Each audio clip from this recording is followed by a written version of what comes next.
The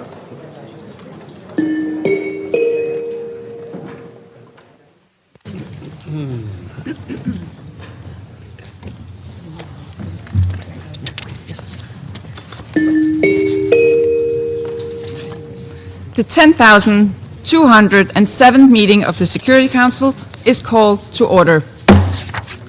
The provisional agenda for this meeting is the situation in the Middle East, including the Palestinian question. The agenda is adopted. In accordance with Rule 37 of the Council's Provisional Rules of Procedure, I invite the representative of Israel to participate in this meeting. It is so decided. I propose the Council invite the permanent observer of the Observer State of Palestine to the United Nations to participate in the meeting in accordance with the Provisional Rules of Procedure and the previous practice in this regard. There being no objection, it is so decided.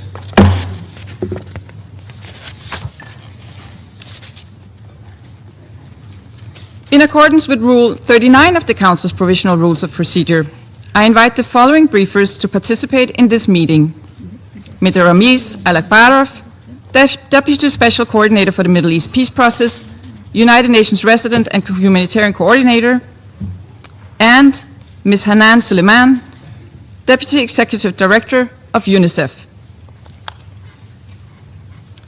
It is so decided.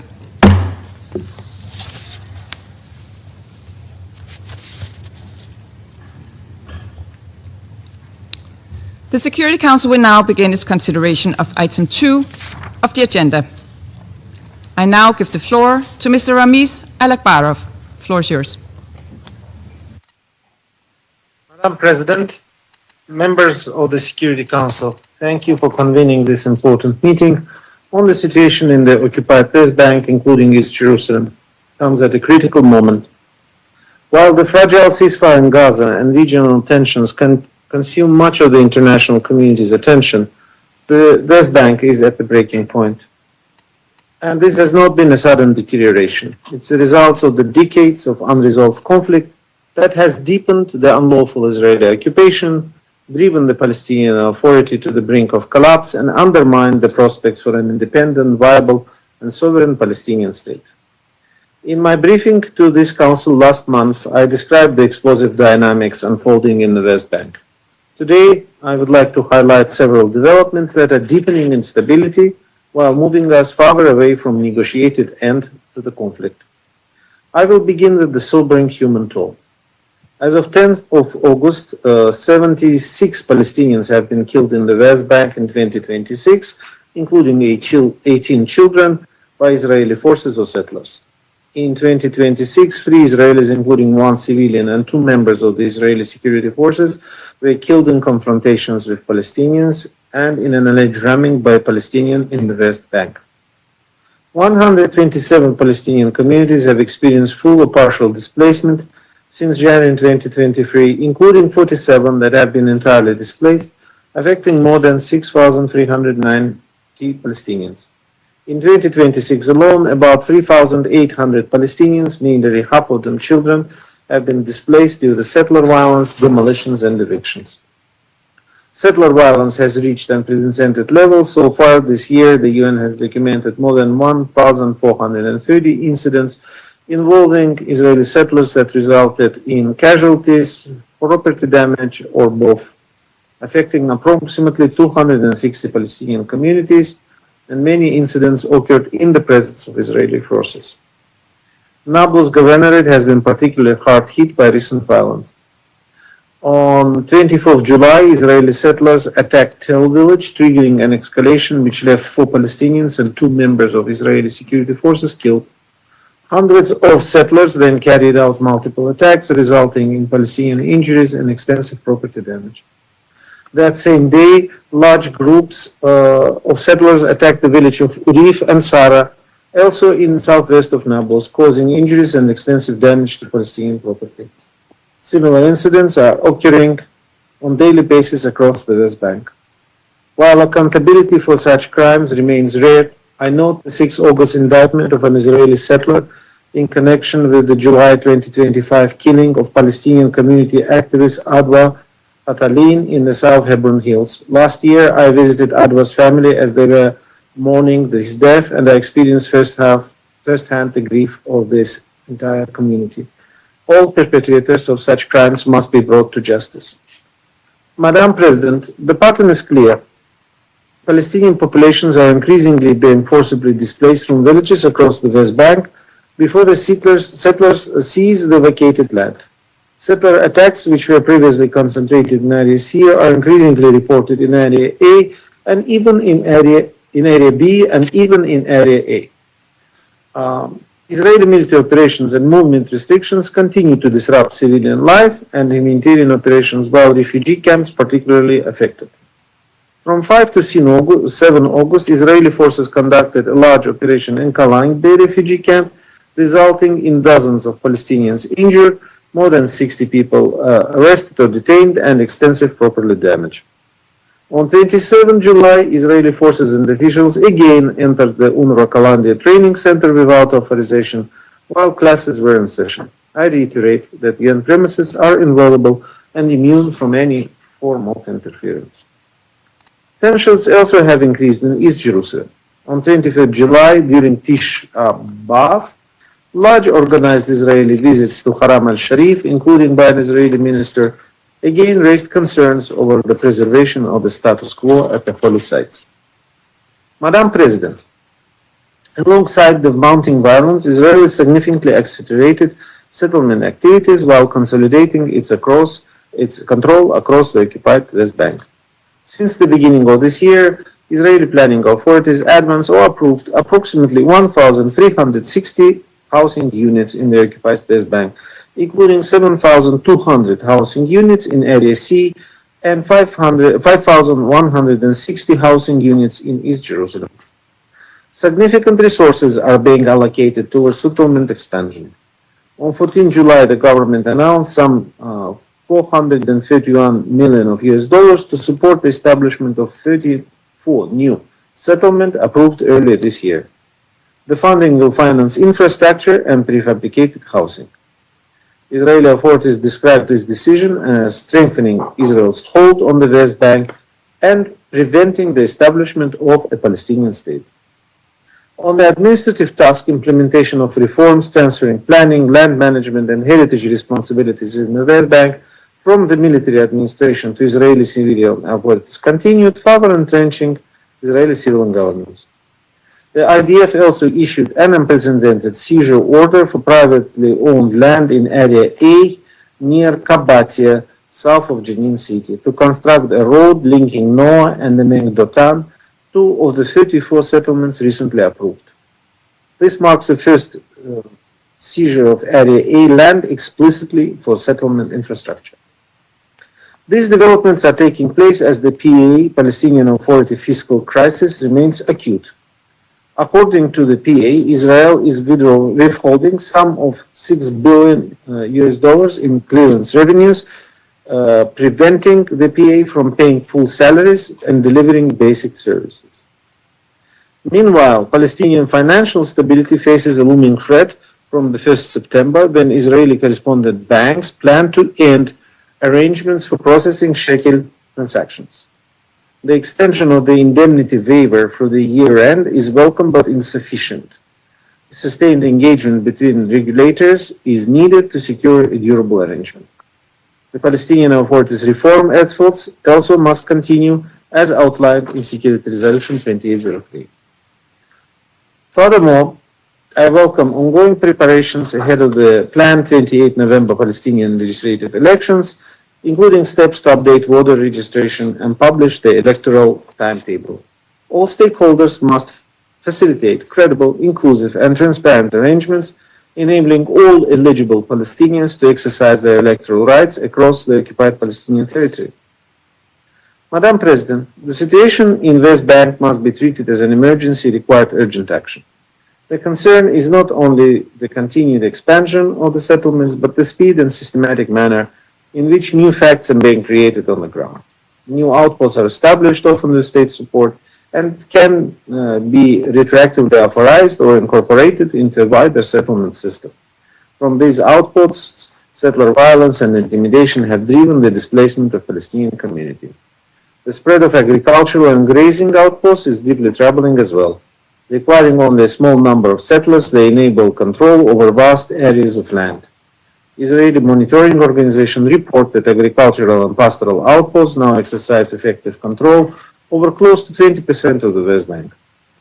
On 10 August, members of my team participated in a PA-led diplomatic visit to Bethlehem Governorate, where only some 7% of the land falls under Area A. They observed firsthand the impact of Israeli policies constricting Palestinian movement while enabling settler encroachment, including incursions at the historic site of Solomon's Pools in Area A. Madam President, we must be clear-eyed about what's taking place. These are interconnected steps, not isolated developments.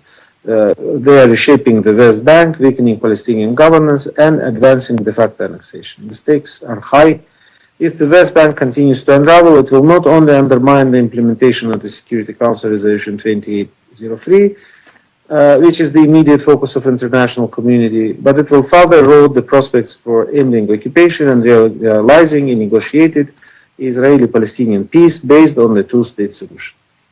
We have the means to prevent further deterioration and advance a credible path forward.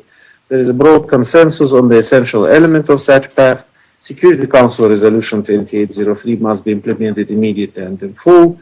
The New York Declaration must be implemented together with the Resolution 2803 in a complementary and mutually reinforcing manner. Together and within the framework of the existing Council resolution, including Resolution 2334, they can provide the political vision and coordinated international effort needed to end unlawful occupation, advance the two-state solution, and resolve the conflict. We must act now, collectively and determinedly, to ensure concrete steps are taken towards that objective. UNN remains committed to support all efforts in support of lasting peace between the Israelis and Palestinians, based on 1967 borders, with Jerusalem as the capital of both states and both nations living in peace side by side. Thank you very much for your attention, Madam President. Thank you. And I thank Mr. Alakbarov for his briefing. I now give the floor to Ms. Hanan Suleiman. Madam President, Excellencies, thank you to Denmark for convening this important briefing. We meet as the situation facing children across the occupied West Bank, including East Jerusalem, continues to deteriorate. A grandmother told UNICEF colleagues that she was afraid to even step out of her home to put the rubbish outside because of nearly daily settler attacks. She described how an improvised incendiary grenade was thrown into her kitchen, setting the house on fire while her grandchildren were inside. She has since covered the windows with corrugated iron to try to protect her family. But the persistent sense of fear and insecurity haunts them, particularly for the safety of children while traveling to and from school. Imagine raising children under conditions like this, living behind metal-covered windows, afraid to step outside, afraid of what might happen to your children on the way to school, afraid of being exposed to violence in your home. For far too many Palestinian families, these fears have become part of daily life. Over the past 3 years, settler violence and increasingly militarized operations have escalated sharply across the West Bank. Children have been killed and injured, families have been displaced, homes, schools, and essential infrastructure have been attacked or destroyed. And the fundamental spaces of childhood, the home, the classroom, the street, the community, are becoming increasingly unsafe. Excellencies, the numbers tell us just how grave the situation has become. Between January 2024 and the end of July this year, 174 Palestinian children were verified killed by the UN in the West Bank, including East Jerusalem. That is more than one child every week. More than 1,500 were injured. Nearly half of those injured were wounded by live ammunition. Over the same period, 3 Israeli children were killed and 15 injured. Boys, particularly adolescent boys, account for most of the children who have been killed and injured. The UN continues to monitor and verify grave violations against children in the West Bank. These include incidents in which children were shot when they did not pose an imminent threat. Some were shot while running away, while others were simply caught in the violence around them. At the same time, incidents of settler violence are increasing. These have resulted in grave violations against children, which have been identified by the Secretary General in his latest annual report on children and armed conflict. These incidents leave more than physical wounds. Children who survive serious injuries may live with disabilities for the rest of their lives. Some face arrest. Others struggle to return to school. Exposing a child to violence, raids, intimidation, and displacement takes a profound psychological toll.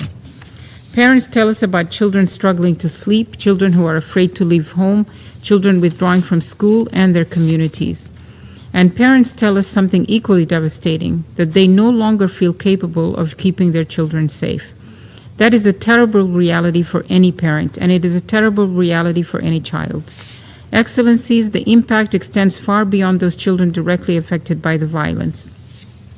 According to the education cluster, more than 800,000 children in the West Bank, including East Jerusalem, face barriers to safe and continuous education because of school closures, insecurity, movement restrictions, and damage to infrastructure. In 2026 alone, 99 education-related incidents were documented, including children being killed, injured, or detained in or on their way to schools, schools being demolished, school buildings being used by military forces, and children being denied access to education. Parents are struggling to keep their children learning when the journey to school itself can be dangerous. According to OCHA, across the West Bank, more than 900 additional movement barriers and restrictions have been imposed over the past 2.5 years. Many gates are frequently closed, which results in highly restricted access to movement and essential services, including access to health services and water sources. In a recent UNICEF mission to the West Bank, colleagues were told that settler attacks have damaged water infrastructure and equipment, including water network and storage tanks. This has resulted in reduced access to safe water and other basic water and sanitation and hygiene services. In some areas, developing new water sources is impeded, and as a result, net residents now are forced to rely on expensive water trucking. Access restrictions are further compounded by repeated intimidation at checkpoints that deter or delay civilians from attempting a crossing. Excellencies, the situation of children in detention is also deeply concerning. According to the Israel Prison Service, at least 355 Palestinian children from the West Bank are currently held in Israeli military detention, the highest number in 8 years.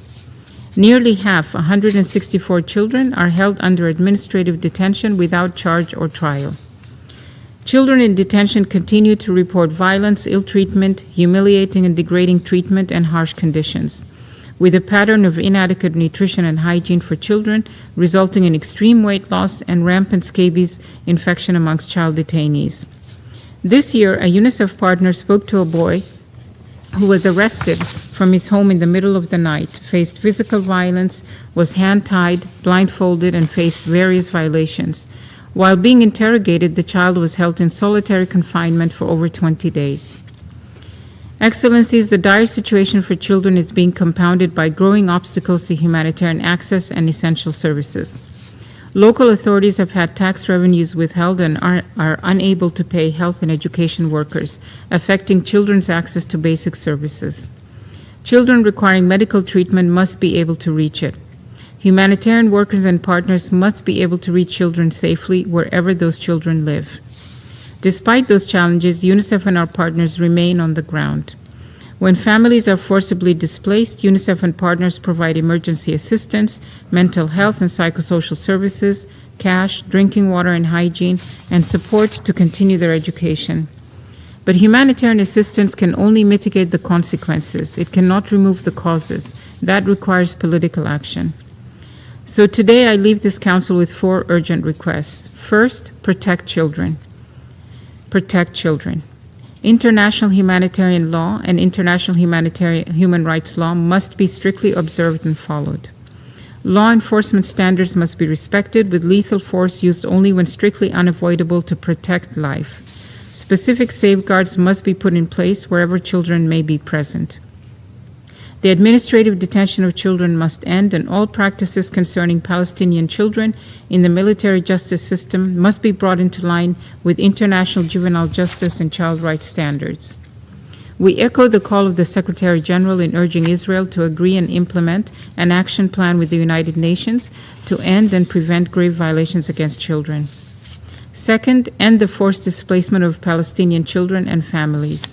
Member states must use their political and diplomatic influence to prevent further displacement and signal zero tolerance for violence against children, families, and communities. Third, protect children's access to education, healthcare, and other essential services. Children must be able to reach school safely, and children require medical treatment must be able to reach hospitals and health facilities. Lastly, protect humanitarian operations.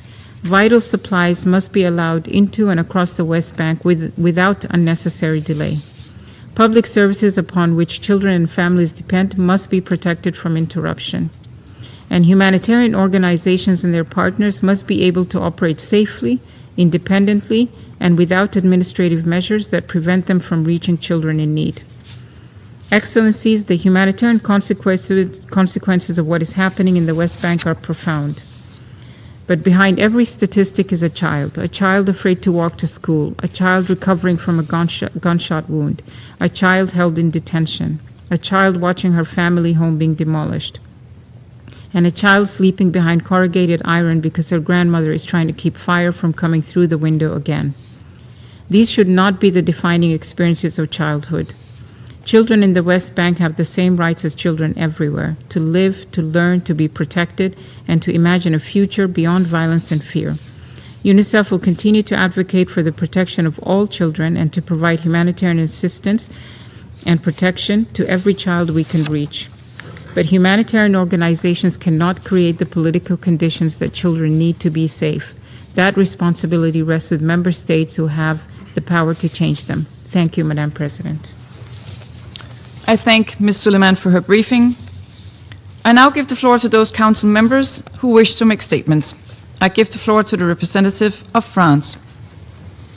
Madame la Présidente, Madam je voudrais remercier le President, I wish coordinateur first of all to spécial adjoint, thank M. Ramiz Alakbarov, Deputy Special Coordinator directrice Mr. exécutive Ramiz adjointe Alakbarov d'UNICEF, and the Deputy Mme Suleiman, Executive pour leurs Director interventions. of UNICEF, Ms. Hanan Suleiman. I France a thank them both demandé, for their avec briefings. les autres France, membres alongside européens the du other Conseil, European la tenue members of d'une the réunion Council, sur la called for the situation en convening of a Cisjordanie meeting on the situation in the face aux West Bank violences in survenues view of ces the dernières violence semaines that has qui ont occurred fait in plusieurs recent victimes weeks that has israéliennes et produced palestiniennes. several Israeli and Palestinian Nous ne pouvons victims. ignorer We ce qui se passe cannot en ignore Cisjordanie. what is happening in the West Les Bank. violences qui sont The commises violence that is s'inscrivent dans une perpetrated dynamique there is d'accélération part de la of a broader colonisation dynamic et de whereby multiplication de la settlement violence des activity colons is à l'égard continuing des civils and settler palestiniens. violence against Une Palestinian telle civilians situation is on the constitue une rise. menace This directe situation à is la a stabilité direct régionale threat to et à regional la stability viabilité and to de the la solution à deux viability États. of the two-state C'est au cœur solution. de la déclaration de New That York adoptée solution l'année is at the dernière heart of the New et que la York France Declaration soutient adopted sans last réserve. year, a declaration which Nous sommes France attachés à la unreservedly préservation de la supports. sécurité We d'Israël, are committed qui to est également safeguarding au Israel's cœur de notre security, diplomatie. something that is also at the heart of our Alors diplomatic qu'Israël a efforts. annoncé le lancement d'une opération militaire Israel d'ampleur, launched, la France announced appelle rather the l'ensemble des launch of a parties au large-scale calme military et à la operation. retenue. At this time, Elle France rappelle calls upon all parties to remain l'obligation de calm l'armée and israélienne exercise restraint. We de wish to protéger remind the Israeli les army of populations its civiles. obligation to protect Madame la civilians. Présidente, Madam President, quatre tendances se four combinent trends et marquent une are aggravation sur le terrain. converging and indeed worsening Premièrement, on the ground, or indicating les that violences things des are colons contre worsening. les populations Firstly, palestiniennes settler violence s'intensifient against Palestinian dans un people climat is on the d'impunité. rise in a climate of Et cela, impunity. sans réponse de la part And that is des meeting forces with armées no israéliennes. response from the Israeli actes de armed terreur sont forces. inacceptables. These acts of terror are Nous condamnons unacceptable. le We ciblage condemn croissant the des increasing femmes et targeting des enfants of et women les and restrictions de children mouvement and et the d'accès aux soins restrictions imposées par les placed forces on movement israéliennes and access to qui sont healthcare contraires au by droit the Israeli international. forces. These are all in breach of Les attaques international terroristes law. visant des Terrorist civils attacks israéliens targeting doivent Israeli également civilians cesser. must also cease. Deuxièmement, Secondly, la colonisation israélienne s'accélère Israeli dans un settlement mépris total activity du droit is picking up international. pace in absolute disregard expansion for continue, international law. Settlements l'image du continue to projet expand E1, as seen with the la E1 légalisation project. We're d'avant-postes, also seeing the les confiscations legalization de of terres outposts, et les démolitions land de seizure structures and the palestiniennes demolition of contreviennent à Palestinian la structures. résolution All of these 2334 run de ce counter Conseil. to La France Council s'oppose Resolution fermement à la dynamique engagée par 2334, Israël we staunchly comme une forme oppose d'annexion Israel's de facto process of de et de facto déplacement annexation and forced La displacement. France et ses partenaires de l'Union France and européenne ont its pris des EU sanctions partners contre have les entités taken et out individus sanctions responsables against entities and et individuals prendront des responsible, mesures and we will supplémentaires, take y compris additional des measures, sanctions et des mesures including commerciales sanctions pour and y faire trade face. measures to address the situation. Troisièmement, Thirdly, Israël continue de Israel fragiliser continues to l'autorité weaken the palestinienne Palestinian en refusant de lui Authority by reverser ses refusing recettes to fiscales return et de to the renouveler authority durablement its les tax revenue correspondances bancaires. and by refusing to review Ces mesures renew compromettent sa correspondent capacité à banking assurer les services services. essentiels à la population These palestinienne acts et à mener les compromise réformes the nécessaires. authority's ability to La France salue guarantee the Palestinian l'annonce par people with l'autorité the necessary palestinienne services d'élections and their législatives en ability to, novembre 2026 to et undertake présidentielles début necessary reforms. 2027. France welcomes the La PA's France appelle announcement toutes les that it will parties hold à garantir la tenue de legislative scrutins elections in November permettant l'expression 2026 and démocratique du presidential peuple palestinien elections in dans l'ensemble 2027. We des call upon territoires all occupés. parties to guarantee the holding of Enfin, elections which allow the Palestinian les attaques people contre to l'UNRWA se democratically poursuivent, express their comme will l'illustrent les across incursions the full israéliennes extent répétées dans ce of centre de formation occupied à territory. Talandia. Attacks against Ces UNRWA attaques continue sont as intolérables. illustrated by repeated Nous Israeli appelons incursions Israël à into the lever les Kalandia entraves training au travail center. indispensable de l'agence These et à respecter incursions les are privilèges et unacceptable. l'immunité We des Nations call Unies. upon Israel to lift Madame la Présidente, obstacles on la the situation en crucial work of Cisjordanie UNRWA and to est respect indissociable UN de privileges celle and de immunities. Gaza. The situation in West Bank Toutes is deux inextricably parties linked intégrantes from de la that Palestine. in Gaza. Both are integral parts L'instabilité en of Cisjordanie Palestine. compromet les avancées permises par l'accord de Instability in the West cessez-le-feu à Bank Gaza, compromises the le plan de progress paix et allowed la by résolution the ceasefire in 2803 Gaza as well as adoptée par ce by Conseil. the peace plan Elle and met en resolution péril la solution à deux États. 2803. All of La this France imperils the déplore two-state le rejet par solution. le Premier France ministre israélien de l'accord sur le désarmement du decries Hamas. the Israeli Prime Minister's Exigence que rejection nous of portons the de longue agreement on date Hamas et qui disarmament. figure That au cœur is a de la long-held déclaration de New demand York, on our part and something that adoptée l'année features dernière. in the New York La Declaration France that was salue les adopted efforts last des year. États-Unis, France de commends the l'Égypte, efforts of the du Qatar US, et de Egypt, la Turquie Qatar pour and parvenir à cet Turkey objectif to essentiel achieve this pour la essential sécurité goal, régionale et essential elle that appelle de is for nouveau toutes les regional parties security. We à se call saisir de once cet again accord. upon all parties to accept Le this Hamas agreement.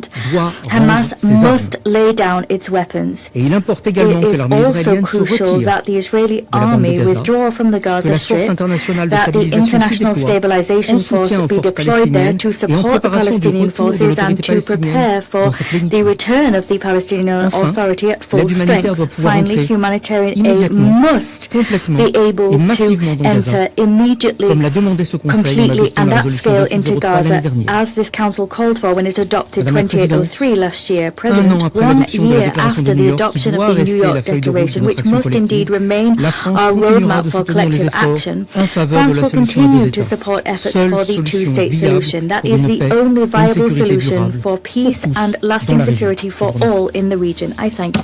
I thank the representative of France for the statement, and I now give the floor to the representative of Greece. Thank you, Madam President. Allow me to begin by thanking our briefers, Deputy Special Coordinator Mr. Ramiz Alakbarov and UNICEF Deputy Executive Director Ms. Hanna Suleiman for their remarks. Greece, together with its fellow European members of the Security Council, called for today's meeting as we consider it essential for the Council to remain seized of the developments in the West Bank and East Jerusalem. We meet at a critical moment amid ongoing efforts to consolidate the ceasefire in Gaza and advance its next phase. We must thus ensure that the prospects for peace are not eroded by developments on the ground in both Gaza and the West Bank, which constitute a single, indivisible territorial unit of a future Palestinian state. Madam President, the situation in the West Bank and East Jerusalem remains concerning. We are witnessing developments that threaten to fundamentally alter the realities on the ground: settlement expansion, repeated evacuation orders, demolitions and evictions, as well as forced displacement. Such actions run counter to international law and Security Council Resolution 2334, while continuously eroding the foundations upon which the two-state solution must be built. The rise in settler violence targeting Palestinian civilians, including Christian communities, is a source of grave concern and should be addressed promptly. Thorough investigations, prosecution of perpetrators, and effective follow-up remain essential. At the same time, Greece firmly condemns terrorism and all attacks against civilians. Israel has legitimate security concerns which must be addressed in accordance with international law. We call on all sides to exercise maximum restraint and to refrain from actions or rhetoric that could fuel further violence and escalation. We also reiterate the paramount importance of preserving and respecting the historic and legal status quo of the holy sites in Jerusalem. Any actions that undermine this long-standing arrangement are deeply concerning and must be avoided.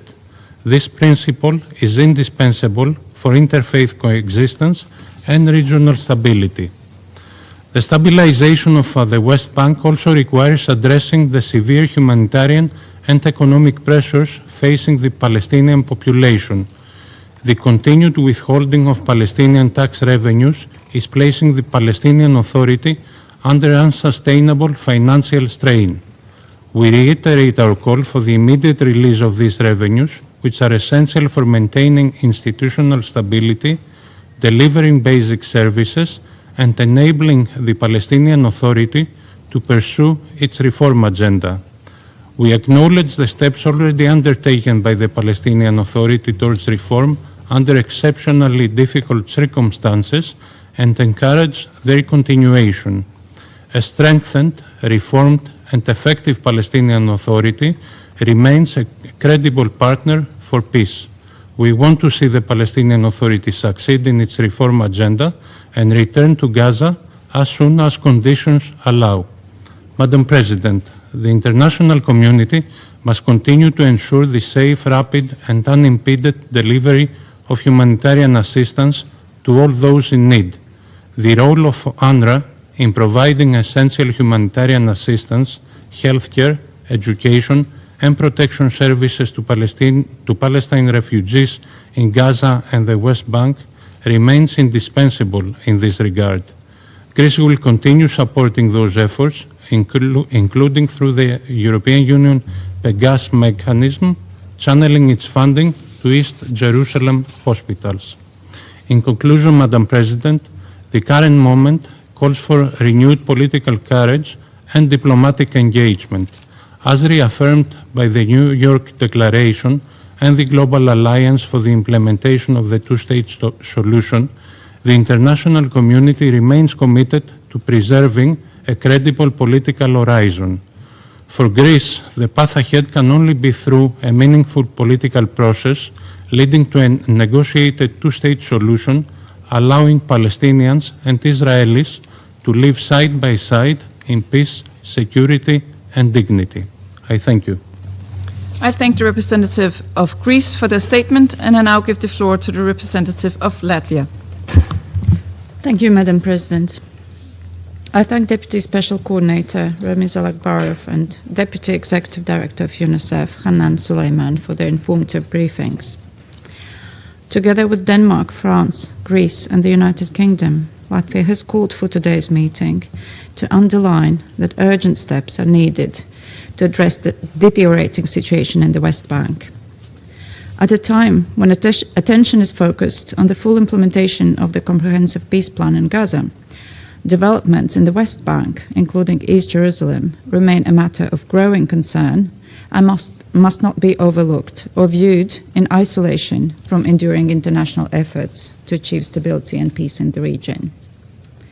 In the past 7 months, the trajectory has been alarming. More than 1,380 settler attacks have been documented by the UN, affecting over 250 Palestinian communities across the West Bank. This year alone, 77 Palestinians have been killed by Israeli forces or settlers. It is particularly appalling that 1 in 5 Palestinians killed in these violent incidents was a child. 3 Israelis, including 2 members of the Israeli forces, have been killed by Palestinians in the West Bank during the same period.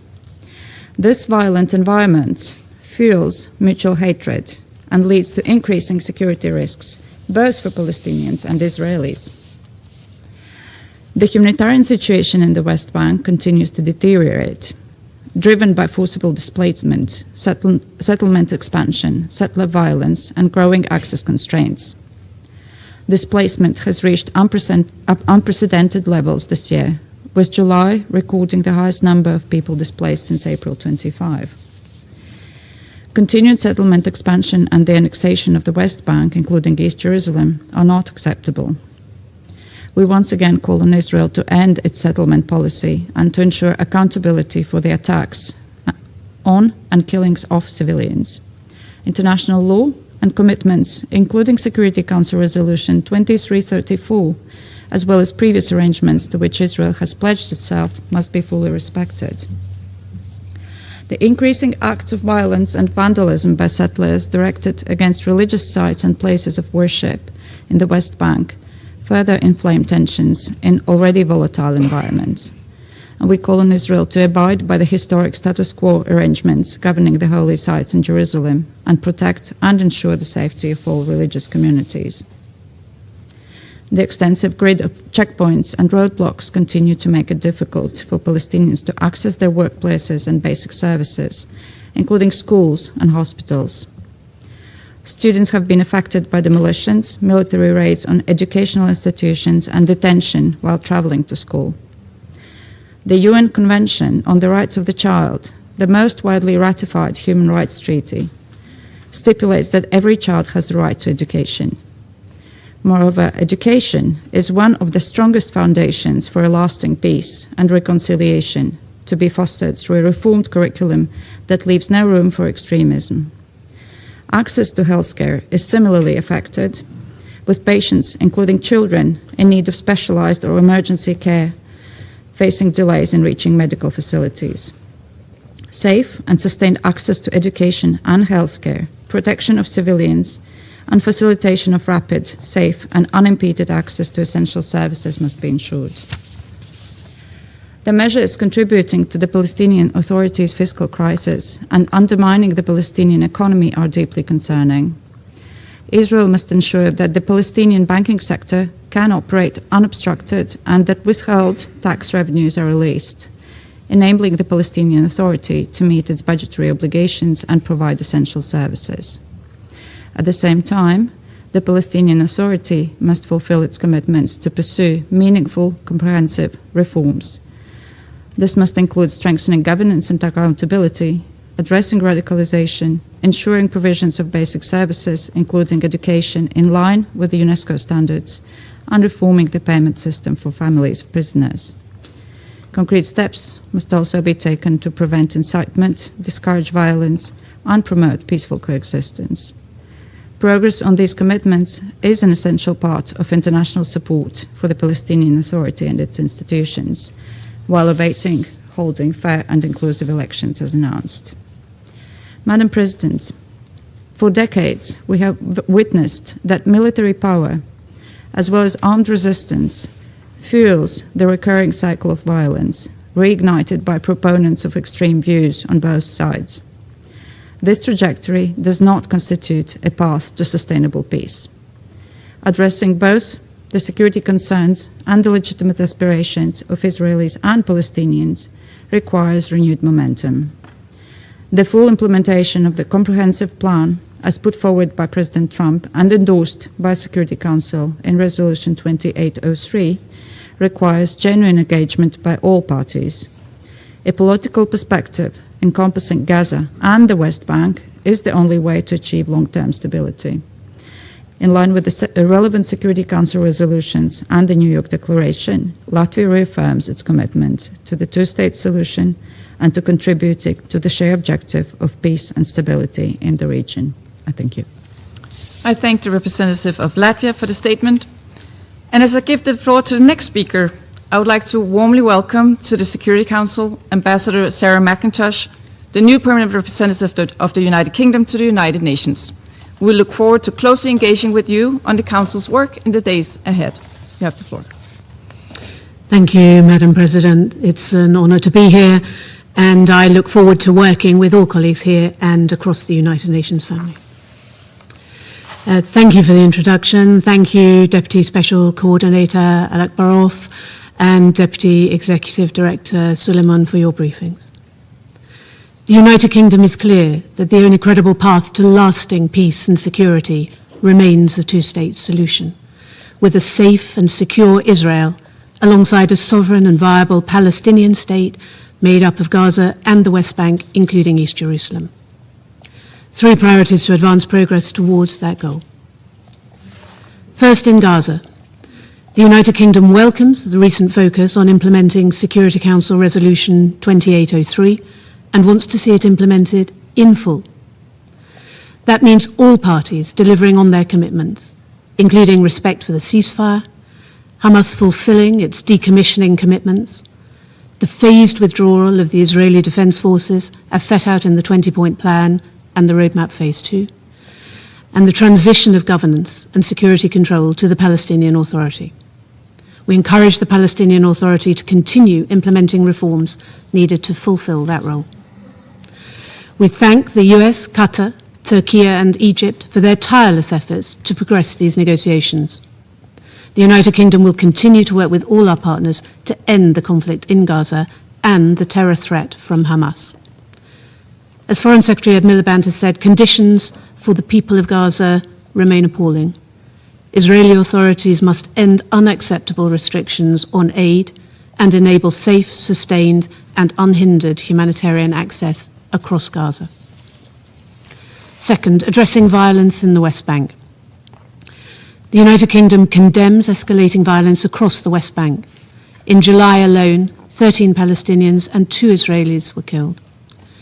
Recent attacks by Israeli settlers on Palestinian villages and communities, in some cases alongside Israeli Defense Force personnel, are appalling. These are not isolated incidents.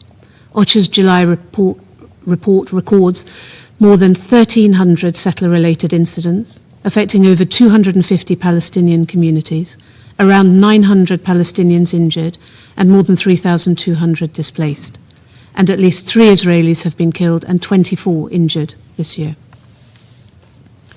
Children are among the most affected by this conflict. They are being exposed to repeated violence, displacement, and disruption due to movement restrictions and military operations. On the 4th of August, Israeli forces demolished 3 donor-funded classrooms at Shab al-Batoum school, just weeks before the start of the school year. We call on the government of Israel to fulfill their obligations to protect the Palestinian population of the occupied territory. We welcome recent arrests and indictments by Israeli authorities of the perpetrators of settler violence. But perpetrators have acted with impunity for too long, and much more must be done to prevent and prosecute acts of violence. Israeli authorities' security measures must be proportionate, consistent with international law, and contribute to de-escalation. Third, halting expansion of settlements in the West Bank. Settlements are illegal under international law. They undermine the viability of a two-state solution, and they fuel insecurity for both Palestinians and Israelis. The government of Israel has approved 104 settlements in 4 years, an increase of 80%, and allocated unprecedented funding to the construction of new settlements. The United Kingdom condemns threats to expand illegal settlements and outposts, and opposes the decision to reintroduce the E1 settlement plan, which aims to cut the West Bank in half. We're alarmed by recent mass incursions at the Haram al-Sharif Temple Mount. The status quo on Jerusalem's holy sites must be respected. Madam President, in the past weeks, we have seen renewed efforts to implement Resolution 2803, which offers the most viable pathway towards lasting peace. The deteriorating trajectory in the West Bank must not undermine that hard-won process. Thank you. I thank the representative of the United Kingdom, and I now give the floor to the representative of the Democratic Republic of the Congo. Madame la Présidente, Madam President, the DRC thanks the Deputy Special Coordinator for the Middle East Peace Process, Mr. Ramiz Alakbarov, as well as the Deputy Executive Director of UNICEF, Ms. Hanan Suleiman, for their insightful briefings. Barely a month ago, on June 29th, a delegation had already expressed its concern regarding the persisting violence and tensions in the West Bank. Developments since then, unfortunately, have only heightened this concern and highlight the urgent need to maintain conditions conducive to a lasting peace. The DRC believes that de-escalation and the prevention of new tensions must remain the absolute priority for the sake of all populations concerned as well as regional stability. My country has strongly condemned all violence against Palestinian civilians as well as Israeli civilians and all acts of terrorism and call on all parties to demonstrate the restraint. My country has been attentively following the evolution of the situation as well as the growing difficulties that face civilian populations, especially in the West Bank, including East Jerusalem. Displacement, restrictions on access, and disruptions of essential services continue to affect the most vulnerable communities. My delegation is especially concerned by the situation of children who are the primary victims of this instability. In the West Bank, disruptions of access to education, healthcare, and essential services further jeopardize children and the most vulnerable families. The DRC underscores the importance of maintaining, whenever possible, the continuity of these services and to guarantee that every child is able to grow, learn, and to develop in conditions that are decent and that foster a bright future. Here, the DRC would like to reaffirm the importance of the full implementation of Resolution 2334 of 2016 of the Security Council, as well as the respect for obligations under international law. We encourage all parties involved to avoid measures and actions that could further inflame tensions, compromise stability on the ground, or hamper progress toward a negotiated and lasting solution. We are troubled by the humanitarian situation, and we therefore call for continued efforts to guarantee safe, rapid, predictable, and coordinated humanitarian access for populations in need. In this regard, we commend the actions of the UN as well as the humanitarian organizations that continue their mission under difficult circumstances. The DRC also encourages the strengthening of coordination between actors involved in order to facilitate aid delivery in line with legitimate security needs, protection of civilians, and international law. Special attention ought to be paid to protecting humanitarian workers as well as the continuity of essential services, especially in the areas of healthcare, education, water, and sanitation. Madam President, the government of my country is convinced that the response to the current challenges must be part of a broader political perspective. The international community ought to continue to support efforts to create conditions for a lasting peace that is based upon dialogue, respect for international law, and due regard for the legitimate concerns, security concerns of all parties. The DRC also recognizes the legitimate concerns with regard to security of Israel and underscores that these, as well as protection of civilians, ought to be taken into account while fully respecting international law. We therefore encourage all parties to exercise restraint, pursue dialogue, and abstain from any actions that could exacerbate the situation on the ground. Only a credible, negotiated political process that is based upon the relevant UN resolutions will bring about a just, comprehensive, and lasting peace that provides populations the security, dignity, and stability that they legitimately aspire to. Madam President, in closing, the DRC reaffirms its commitment to upholding international law, to protecting civilian populations, and to seeking a lasting political solution. We remain convinced that the path of dialogue, restraint, and cooperation ought to prevail over that of confrontation in order to maintain prospects for peace and stability in the region.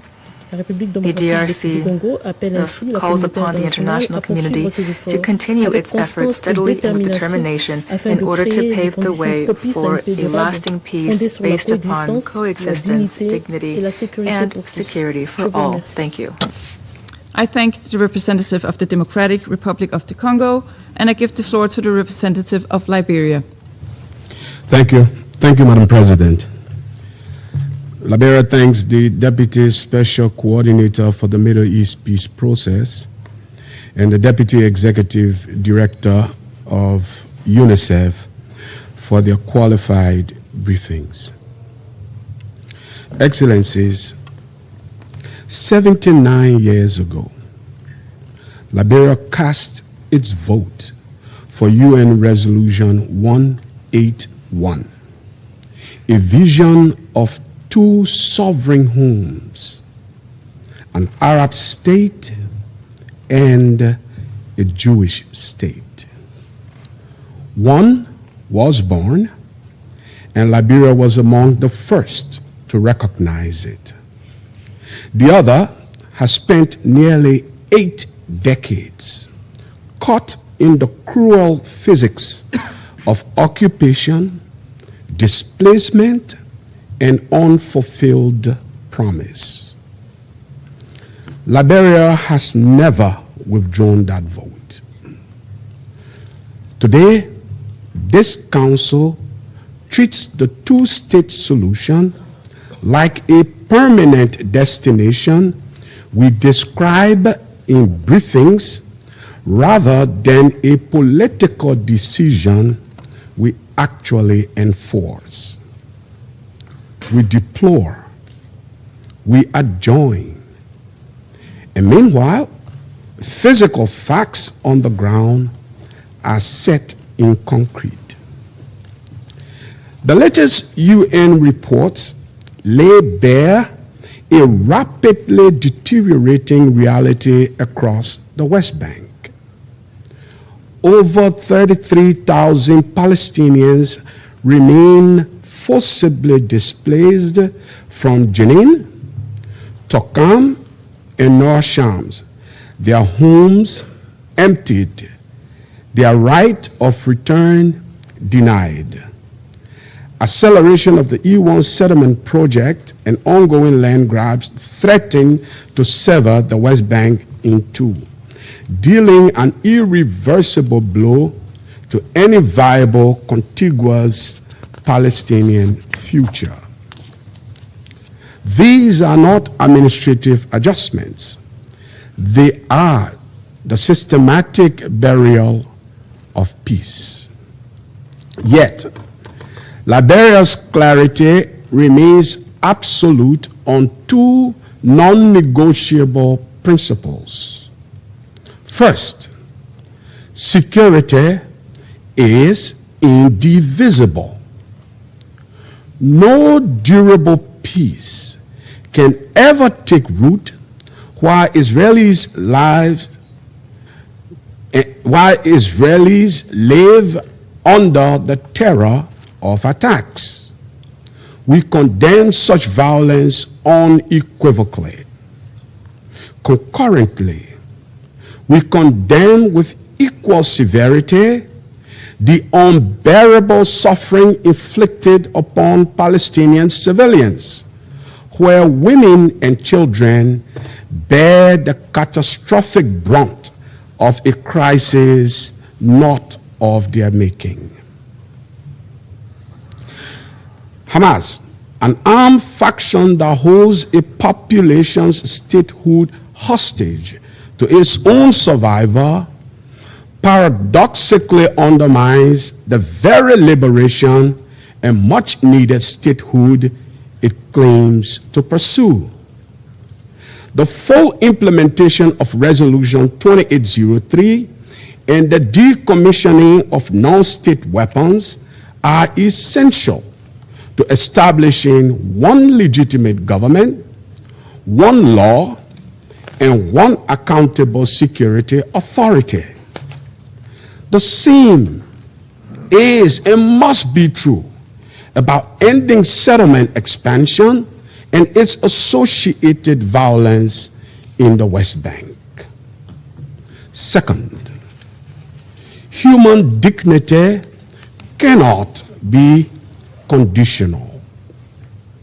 The Secretary General's reports record a staggering scale of violence and violations against children across the region. No child should ever become collateral damage to the political failures of adults. Madam President, Liberia asks this Council to measure our credibility on this issue against 4 tests: protection, return, accountability, and viability. If we fail these 4 tests, let us then drop the diplomatic pretense. We are not preserving a 2-state solution. We are presiding over its slow motion disappearance. History will not ask whether this Council issued enough press statements or debated the Middle East and Palestinian question time without number. It will ask whether, when the window for peace was being sealed shut beneath concrete and violence, we had the courage to act. Excellencies, Liberia cast its vote for 2 states in 1947.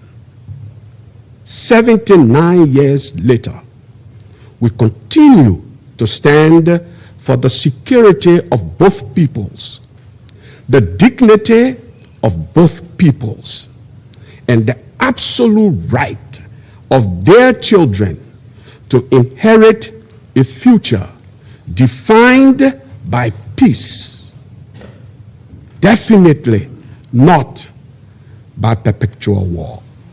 I thank you for your kind attention. I thank the representative of Liberia for the statement, and I now give the floor to the representative of Pakistan. Thank you, Madam President.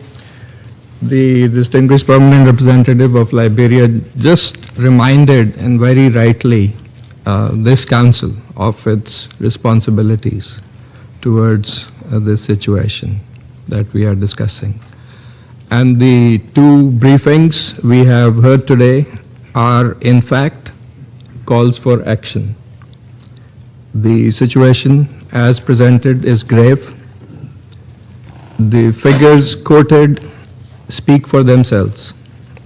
Deputy Special Coordinator Ramiz Al-Akbarov provided the crux. These are not isolated developments. These are interconnected steps building on decades of conflict and occupation that are undermining the prospects of the 2-state solution. And Deputy Executive Director Hannah Suleiman informed us of the wide-ranging humanitarian consequences of what was happening in the West Bank, especially for children, and again rightly called for protection. The Council must respond because the situation in the occupied West Bank is deteriorating rapidly. What we are witnessing is a clear pattern of coordinated illegal measures designed to entrench the occupation, alter the demographic and territorial realities on ground, and undermine the prospects of a Palestinian state. Settlement expansion has reached an alarming scale. The expansion of settlements in the E1 area, the launch of the Crimson Thread project, and the settlement activities in the heart of West Bank are all part of a broader effort to fragment the Palestinian territory. This is accompanied by unprecedented settler violence. The West Bank has experienced its largest displacement crisis since 1967. Furthermore, expanded unlawful Israeli authority over land registration, administration, and enforcement is compounding de facto annexation in violation of UN Security Council resolutions and the ICJ advisory opinions. Alongside these measures, the continued withholding of Palestinian revenues is severely undermining Palestinian institutions.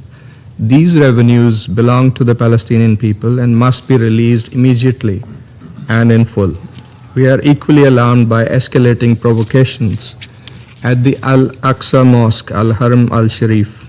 On 24th July, the group of 8 Arab Islamic countries in their statement have condemned the continued mass incursions by settlers. The cumulative effect of these mutually destructive policies and actions is intimidation, dispossession, and forced displacement, thereby perpetuating the cycle of occupation and annexation, all in flagrant violation of international law. Madam President, in Gaza, the humanitarian situation is extremely fragile. President Trump's comprehensive plan to end the Gaza conflict provided an important opportunity to alleviate humanitarian suffering and advance a credible pathway to Palestinian self-determination and statehood. This opportunity must not be allowed to be squandered. Pakistan has welcomed the positive developments under the Board of Peace towards the implementation of the Gaza Peace Plan and Resolution 2803. We appreciate the mediators, including the US, Egypt, Qatar, and Turkey, for their sustained efforts. However, Israel's continuing military escalations and recent rejection of the roadmap risk undermining this diplomatic process and jeopardizing the prospects for peace. In view of the concerning developments, the international community and this Council in particular must act without delay. First, the Council must ensure that Israel, the occupying power, immediately halt all settlement activity and reverse all unlawful measures aimed at altering the status, character, and demographic composition of the occupied Palestinian territory in line with relevant Security Council resolutions, including 2334. Second, settler violence needs to end immediately, and those responsible must be held accountable. Third, the Palestinian people must be provided international protection, as also requested by the Palestinian president in his letter to the Council. And the Council must respond to the 4 recommendations concerning protection that were made by the UNICEF representative today. Fourth, Israel must respect the historical and legal status quo at the holy sites, including Al-Aqsa Mosque, Al-Haram Al-Sharif, and halt all provocative actions.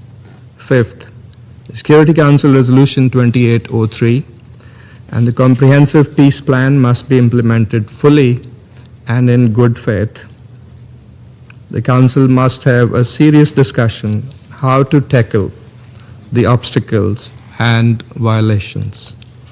Madam President, as the foreign ministers of the group of 8 Arab and Islamic countries, including Pakistan, affirmed on 6th August in their statement, the ongoing Israeli violations in the Gaza Strip cannot be viewed in isolation from the attacks carried out by settlers in the occupied West Bank, the unlawful expansion of settlements, and the unilateral measures aimed at altering the status quo in occupied Jerusalem.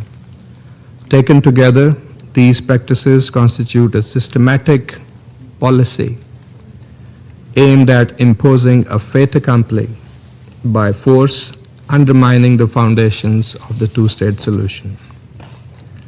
Madam President, the situation is approaching a dangerous tipping point. Unless this trajectory is reversed, the consequences for the two-state solution and for peace and stability across the region could be catastrophic. The path to peace is clear. It lies in ending the Israeli occupation and enabling the Palestinian people to exercise their inalienable right to self-determination through the establishment of an independent, sovereign, viable, and contiguous state of Palestine based on the pre-1967 borders with Al-Quds al-Sharif as its capital. It is the only credible foundation for a just, lasting, and comprehensive peace in the region. I thank you. I thank the representative of Pakistan for the statement, and I now give the floor to the representative of the Russian Federation. Madam President, Russia supported the convening of today's Security Council meeting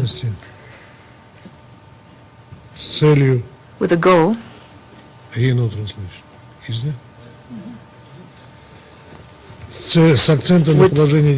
we focus on the situation in the West Bank. We believe it's unacceptable to further erode international attention toward the task of achieving a just and lasting Middle East settlement, the cornerstone of which was and remains the Palestinian-Israeli conflict.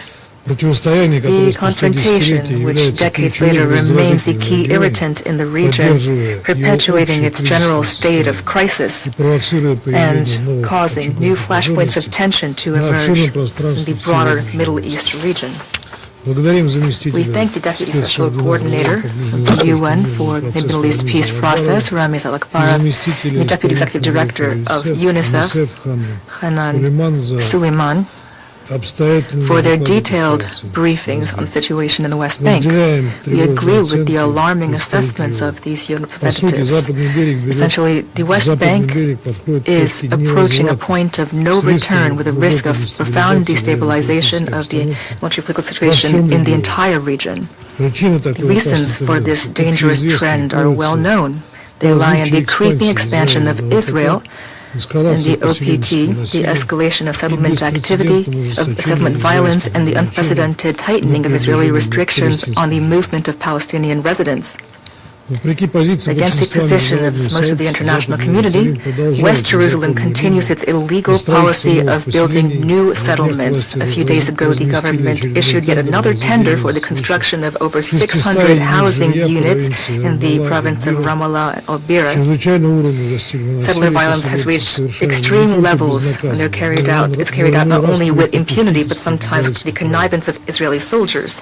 In late July, early August, there was a wave of attacks carried out in a number of cities in which radicals burned mosques, ravaged homes and vehicles, and dozens of people were injured.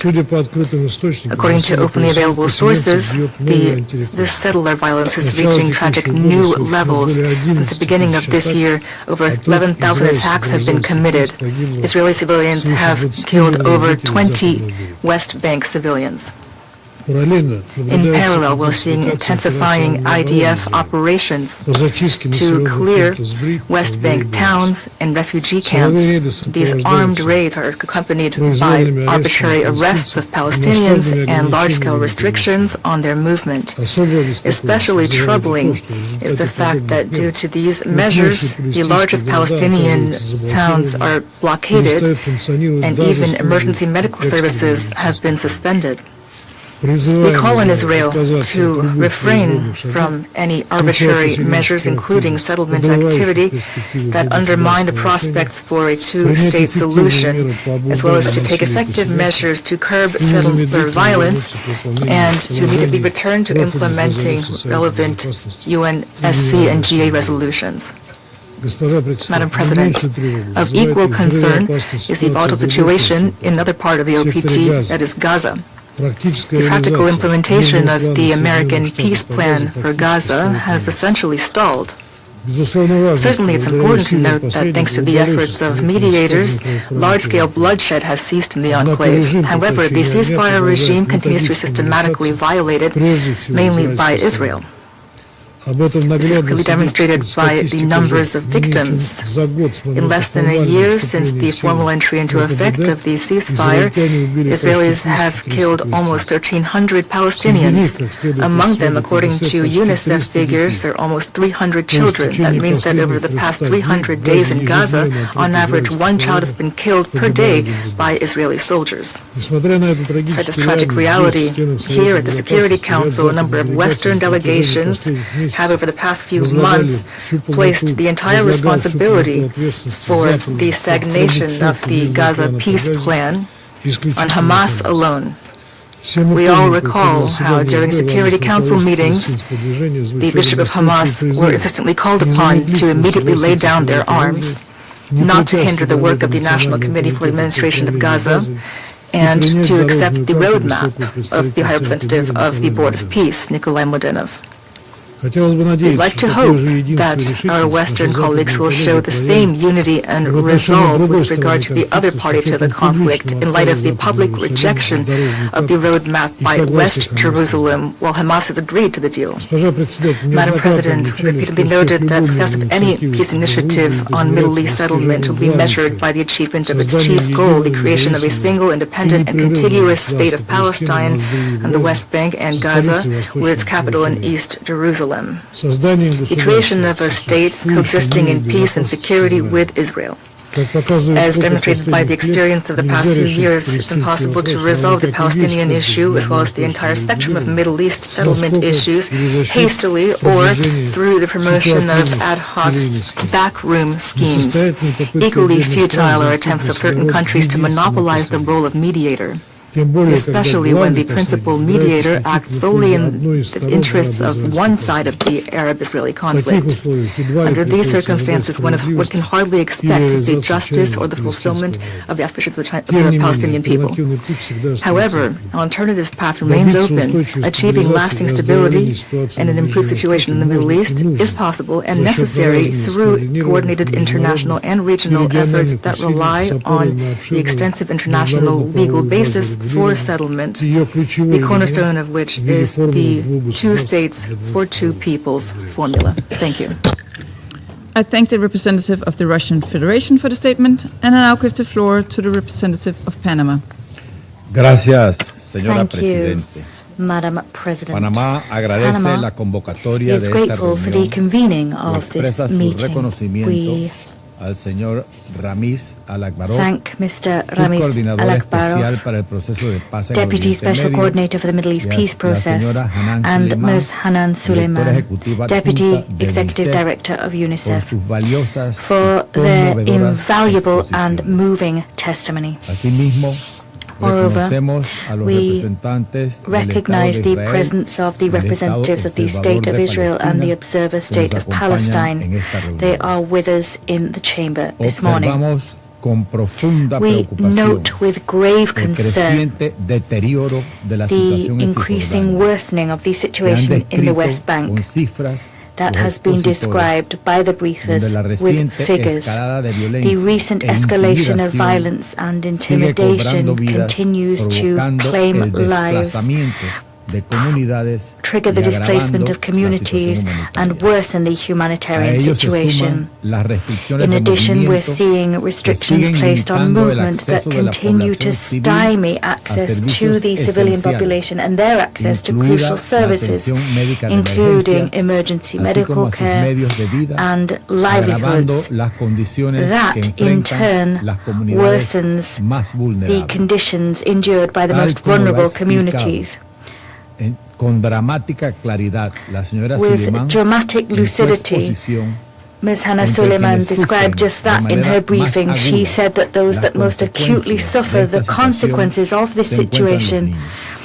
include La children. persistencia de la violencia, The continuation el incremento of de los violence, ataques the y los rising tide of desplazamientos attacks and forzados forced no solo displacement afectan a Cisjordania, do not only objeto affect the de West esta sesión, Bank, that is the subject sino of que this también meeting. comprometen el These bienestar, phenomena el also desarrollo undermine y the el acceso development, de well-being miles de and niños access a una educación of segura many y continua. children to safe, Por ello, uninterrupted education. reiteramos la importancia de As such, we garantizar reiterate the un importance acceso of guaranteeing continuo, safe, sin temores ni continued intimidación access without y fear sin or intimidation. interrupciones a And la indeed, this educación. access to protección education de la must also niñez be y el uninterrupted, acceso a la protecting educación, children and access así to como la education, disponibilidad de as atención well as médica ensuring the adecuada, availability of adequate son medical elementos treatment, esenciales are para all preservar la crucial resiliencia components de las of preserving comunidades community y sentar resilience las bases de and una of paz laying the duradera. basis Las escuelas for a deben lasting peace. permanecer como Schools espacios must seguros de remain aprendizaje safe y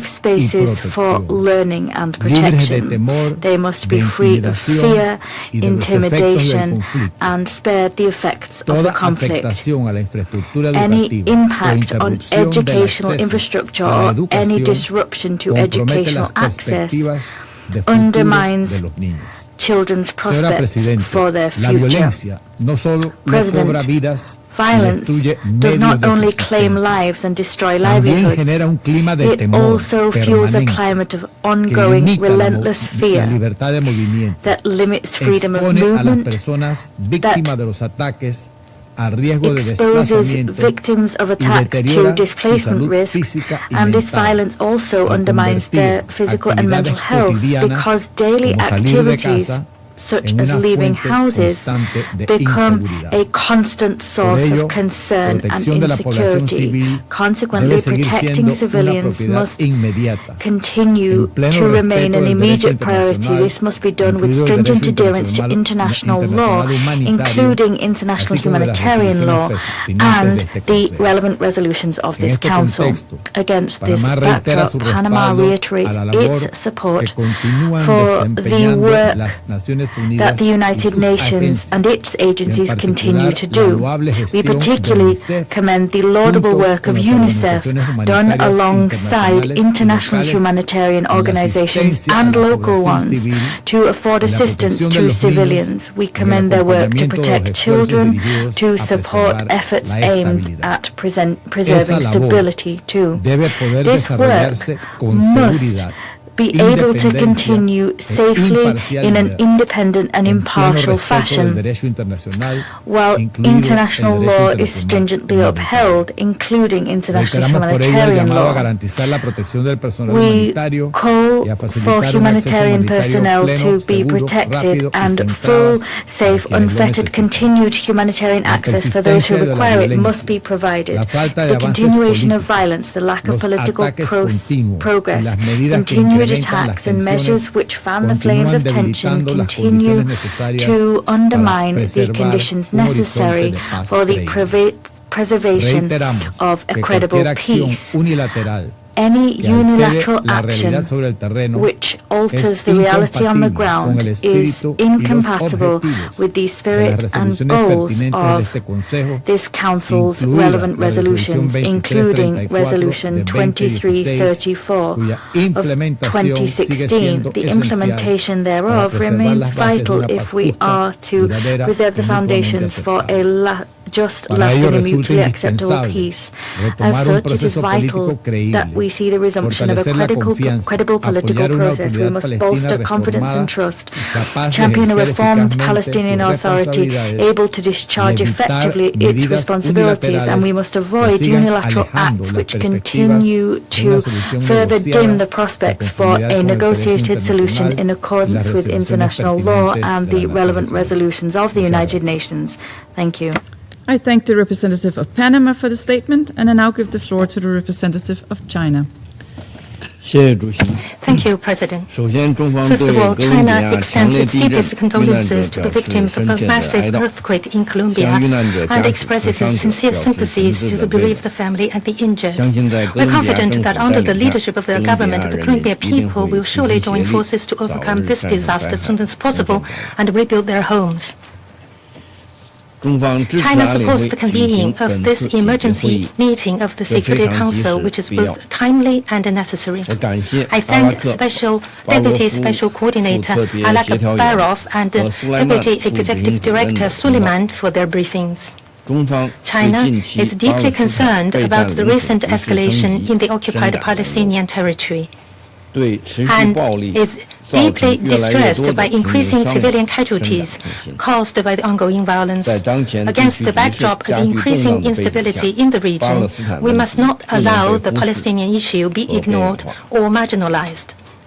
The international community should take swift action to do everything possible to curb conflict and violence, save innocent lives, and uphold fairness and justice. I would like to make 3 points. First, we must set the record straight, address the root causes, and truly respect the fundamental rights of the Palestinian people. For some time now, the situation in the West Bank and Gaza has seen a sharp deterioration, leading to more pain and suffering to the Palestinian people. At its core, this is due to the fact that the fundamental principles of the international law have not been respected, while the Palestinian people's rights to survival and development long ignored. The lives of Palestinian peoples are just as precious as those of any other people. The international community must uphold a clear sense of right and wrong, further build consensus, promptly correct all erroneous words and deeds that deny or infringe upon the legitimate rights of the Palestinian people, and ensure their equal rights, so as to effectively uphold international fairness and justice. Second, decisive and effective action must be taken to stop conflict and violence. The situation in the West Bank has been escalating dangerously. The occupying power is pushing forward with settlement expansions, desecrating and vandalizing religious sites, blockading refugee camps, and carrying out mass arrests, while settler violence is intensifying. It is shocking that the training center of UNRWA has been forcibly stormed on 2 occasions. The protection of civilians is not an empty catchword, but an obligation on the international law that the occupying power must fulfill. Israel must implement Security Council Resolution 2334, cease settlement activities, curb settler violence, and ensure strict accountability. The agency's normal functioning in accordance with its mandate must be respected. The situation in Gaza is equally concerning. Even after the announcement by the Board of Peace of progress on the second phase of the ceasefire, Israel has continued to refuse to halt its operations. It has now been more than 300 days since the signing of the ceasefire agreement, yet a lasting ceasefire has yet to be achieved. The current situation is not due to a lack of ceasefire proposal, but a lack of a political will to implement one. China calls on Israel and all relevant parties to implement fully and in good faith the Gaza ceasefire agreement, and urges Israel to comply with international humanitarian law by lifting restrictions on the entry of humanitarian supplies. Countries that have significant influence over the parties should take concrete actions to de-escalate the situation. Third, we must stay the course and make every effort to revitalize the political prospect of the two-state solution. The two-state solution is the only viable path to resolving the Palestinian issue as recognized by the international community. Any hesitation, skepticism, or wavering is unacceptable. Both Gaza and the West Bank are integral parts of the state of Palestine. Israel must end its illegal occupation of the Palestinian territories as soon as possible and cease undermining the governance structures of the Palestinian National Authority. The international community should fully respect the will of the Palestinian people, advance post-war reconstruction in Gaza in accordance with the principle of Palestinians governing Palestine, return to the correct path of the two-state solution, and realize the early establishment of an independent Palestinian state.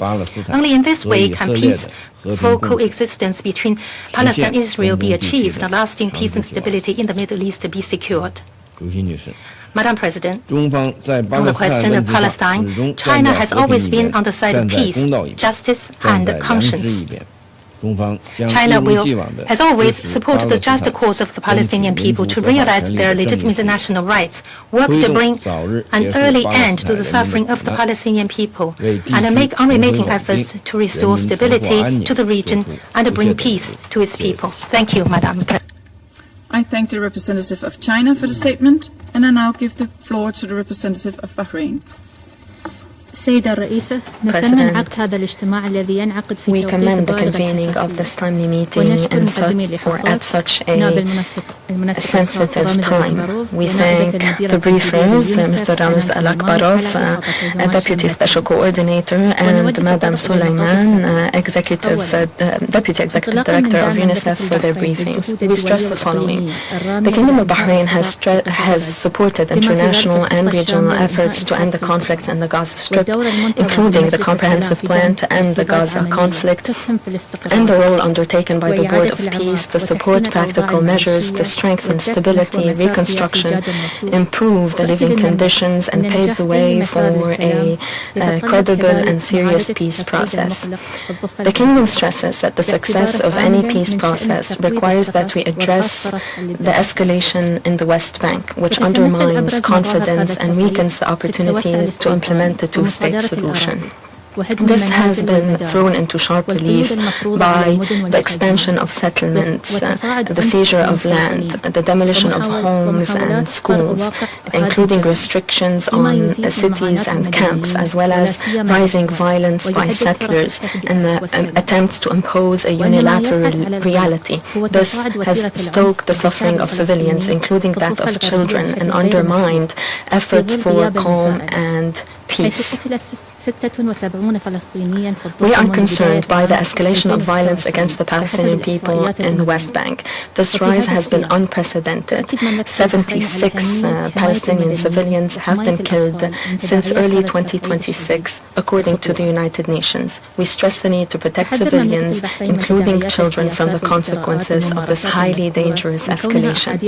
We warn against the consequences of unilateral policies, practices, and measures that are aimed to impose a unilateral reality. They run counter to international law, including IHL, as well as relevant Security Council resolutions, in addition to the inalienable rights of the Palestinian people. They run counter to the international consensus on the rejection of the annexation of Palestinian territory.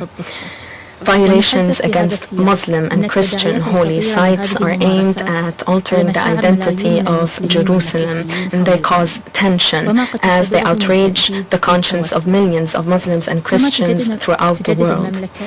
The Kingdom of Bahrain stresses the importance of spreading coexistence and mutual understanding to counter extremist behaviors and ideologies. We stress the need to respect the historic and legal status quo of holy sites. We stress the need to end violations perpetrated, including excavations under and around Al-Aqsa Mosque.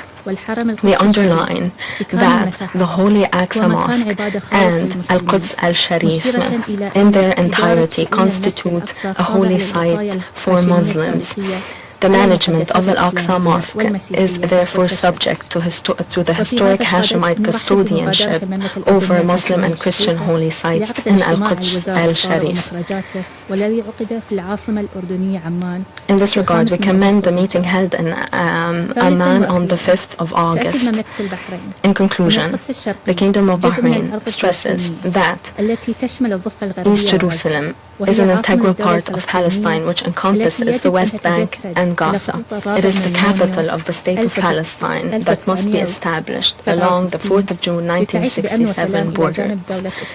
A state that lives side by side in peace and security with Israel to pave the way for the two-state solution and ensure regional integration to foster stability, security, and prosperity for all peoples of the region. I thank you. The representative of Bahrain for the statement, and I now give the floor to the representative of Somalia.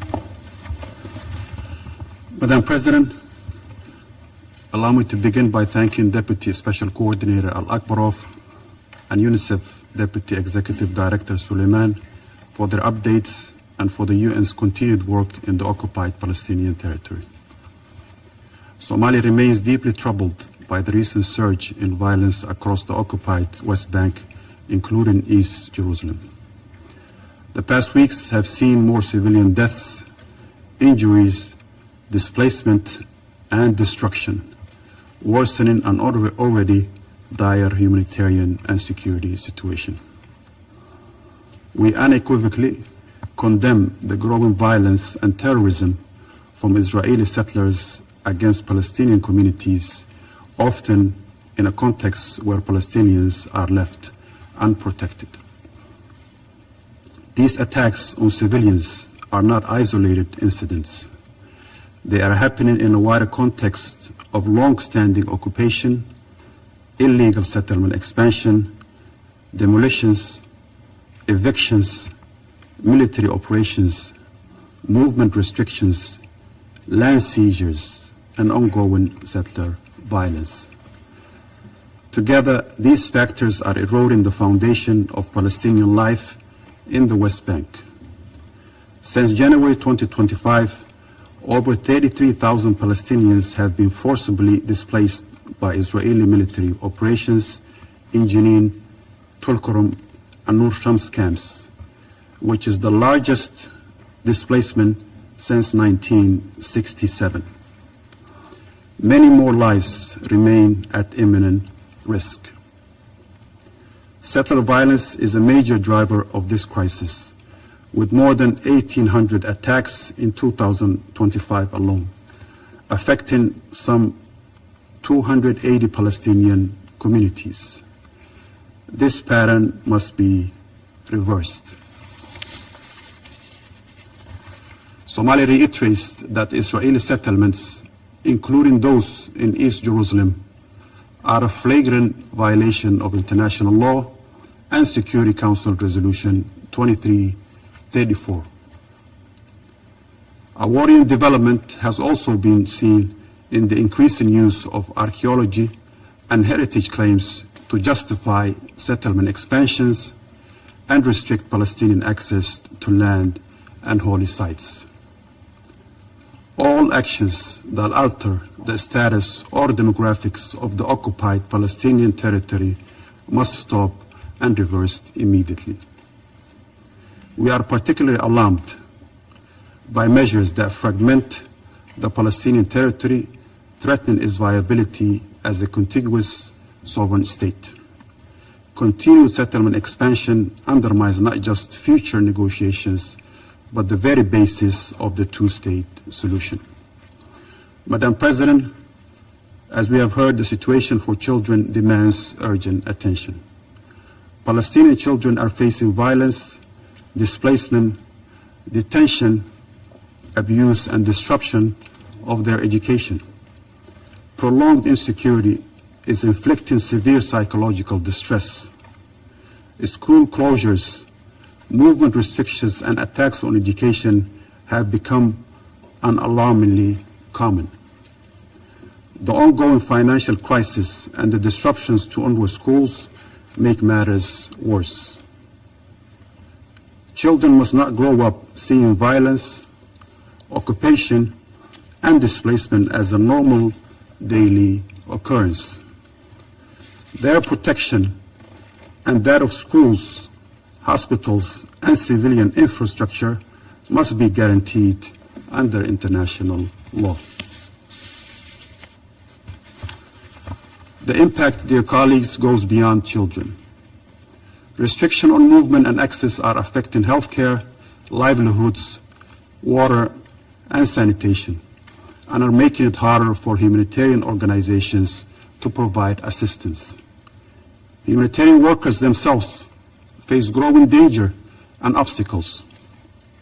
We are especially concerned by the recent incursions into UNRWA premises in East Jerusalem, including repeated unauthorized entries by Israeli security forces.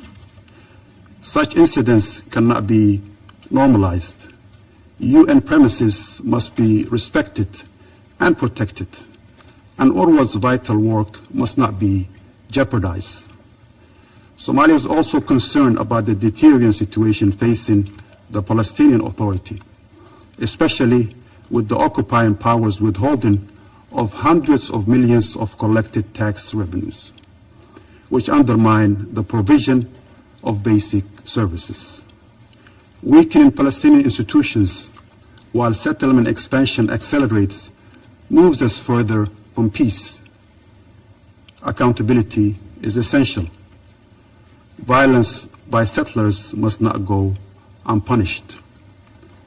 Restraint and de-escalation must be prioritized. Yet restraint alone will not solve the root causes, which are entrenched in occupation, settlement expansion, and the lack of credible political horizon. The West Bank and Gaza are one territory and must be governed by a single legitimate Palestinian authority. A political process that ignores this will not bring lasting peace. Somalia stands firmly for the inalienable right of the Palestinian people to self-determination and to an independent and sovereign state of Palestine based on the 1967 borders with Al-Quds al-Sharif as its capital. The Council must ensure that just and lasting solution remains achievable. We call on Israel as the occupying power for an immediate end to settlement activity and violence, full respect for international law, unhindered humanitarian access, protection of civilians, especially children, and real accountability for violations, including ethnic cleansing and crimes against humanity. Madam President, above all, unless the international community and this Council turns commitment to the two-state solution into meaningful action, we are maintaining the status quo of Israeli occupation, perpetual violence and suffering for the Palestinians, including children and the people of the region. I thank you. I thank the representative of Somalia for the statement, and I now give the floor to the representative of the United States. Thank you, Madam President, and thank you to our briefers this morning. As the United States has said many times, we strongly condemn violence by any party in the West Bank. The United States appreciates the Israeli government's condemnation of and the increased actions to counter violence in the West Bank. Israel has taken specific steps, such as increasing law enforcement actions, to boosting the IDF presence, and to allocating significant financial resources to counter violence. The United States will continue to work constructively to increase security, reduce tensions, and enhance stability that is beneficial for both Israelis and Palestinians alike. President Trump's 20-point plan to end the Gaza conflict makes clear that the PA must verifiably complete a slate of reforms. The United States will not accept compensation for terrorism under the guise of welfare or through any other attempts to evade detection under a different name. The United States reiterates its opposition to annexation of the West Bank. The Security Council must continue to show our strong support to the Port of Peace and the National Committee for the Administration of Gaza. They are working to advance President Trump's peace plan, which this Council endorsed in its historic Resolution 2803 last November. We also welcome the progress that the Board and the NCAG have achieved so far. This includes boosting humanitarian assistance with safeguards in place to minimize Hamas's stealing and looting of resources. We further welcome the milestone achieved at the end of July, when Hamas finally, and for the first time, committed to an actionable plan for its disarmament. All parties must build on this momentum to full and irreversible disarmament and ensure that Gaza is never again a launching pad for threats to Israel's national security. This path forward, as the Board of Peace has noted, holds the promise of delivering significant benefits to the people of Gaza. Thank you. I thank the representative of the United States for their statement, and I shall now make a statement in my capacity as the representative of Denmark. And I would like to start by thanking Deputy Special Coordinator Alak Barov and Deputy Executive Director Suleiman for their briefings.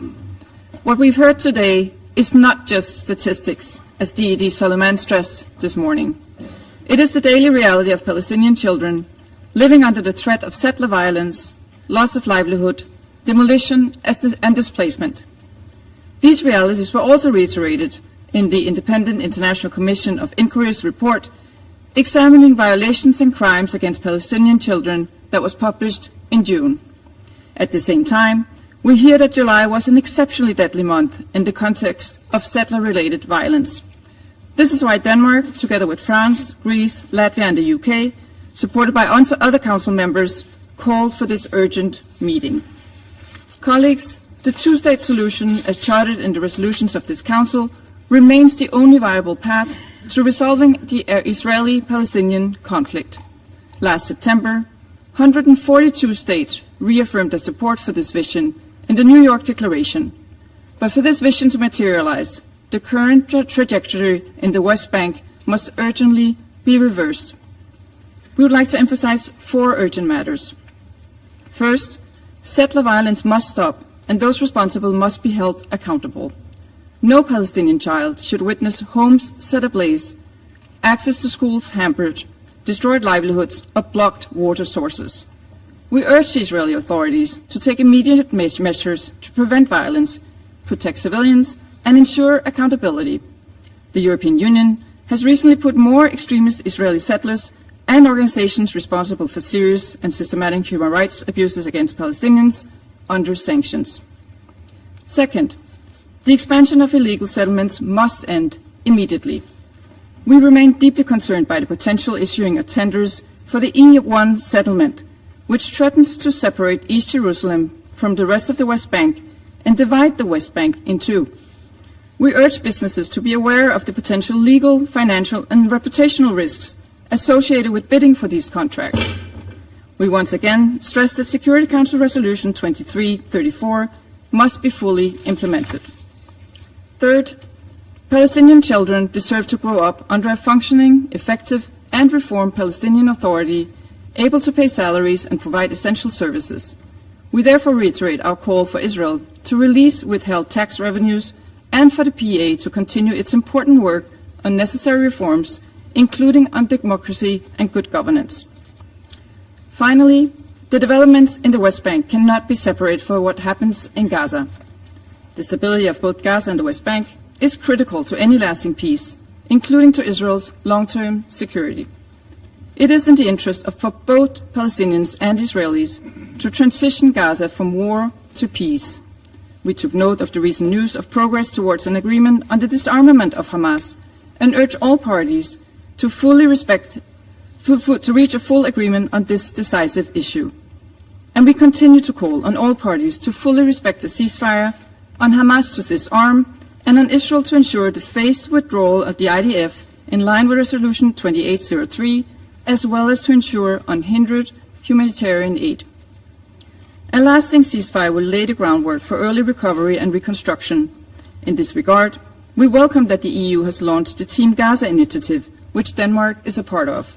This initiative will contribute to the much-needed early recovery efforts in Gaza, including crucial areas of water infrastructure, removal of rubble and waste. Colleagues, developments in the West Bank threaten the vision of a two-state solution that we, as international community, have elaborated in so many resolutions and declarations over the past decades. The longer we wait, the less realistic that vision becomes. This Council must stay loyal to its decisions and ensure the implementation of a two-state solution, reuniting Gaza and the West Bank, including East Jerusalem, under a reformed Palestinian leadership along the 1967 borders. 2 states where Israelis and Palestinians can live side by side in peace and security. And I now resume my function as President of the Council. I now give the floor to the Permanent Observer of the Observer State of Palestine. Madam President, allow me at the outset to express our appreciation to you for convening this urgent briefing upon the request of Denmark, Greece, France, Latvia, United Kingdom, supported by Bahrain, China, Russia, and Pakistan, to address the critical situation and ongoing escalation by Israeli occupation forces and settlers in the West Bank. Allow me also to thank the 2 briefers Deputy Special Coordinator for the Middle East Peace Process, Ramiz Al-Akbarov, and Deputy Executive Director of UNICEF, Ms. Hanan Sulaiman, for their comprehensive reports. And let me also add, I listened very closely to the very clear, principled, powerful statements from all of you with regard to the violations committed by the Israeli occupying forces and the settlers against the Palestinian people, especially children, and we appreciate this very strong sentiment. And as many of you have indicated, what is needed is action. You are the Security Council. You have responsibilities to act and to enforce international law and your will and resolutions, and not a single party to continue disrespecting all of us, not listening to any one of us, to be held accountable and to be brought to the position that the Charter of the United Nations expect as an obligation from each member of this esteemed organization, the United Nations. We cannot continue to meet, to condemn, to explain, to give details, and yet, business as usual, somebody takes note, ignores all of us, does not respect its obligation as a member of this organization, and we do not act. We can act, we should act.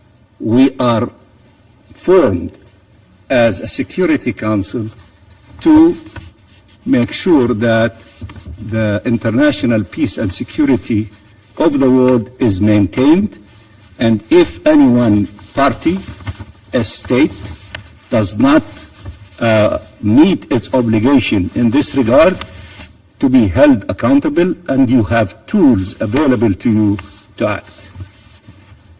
Madam President, Israel's objective remains the same: seizing maximum Palestinian land with minimum Palestinians.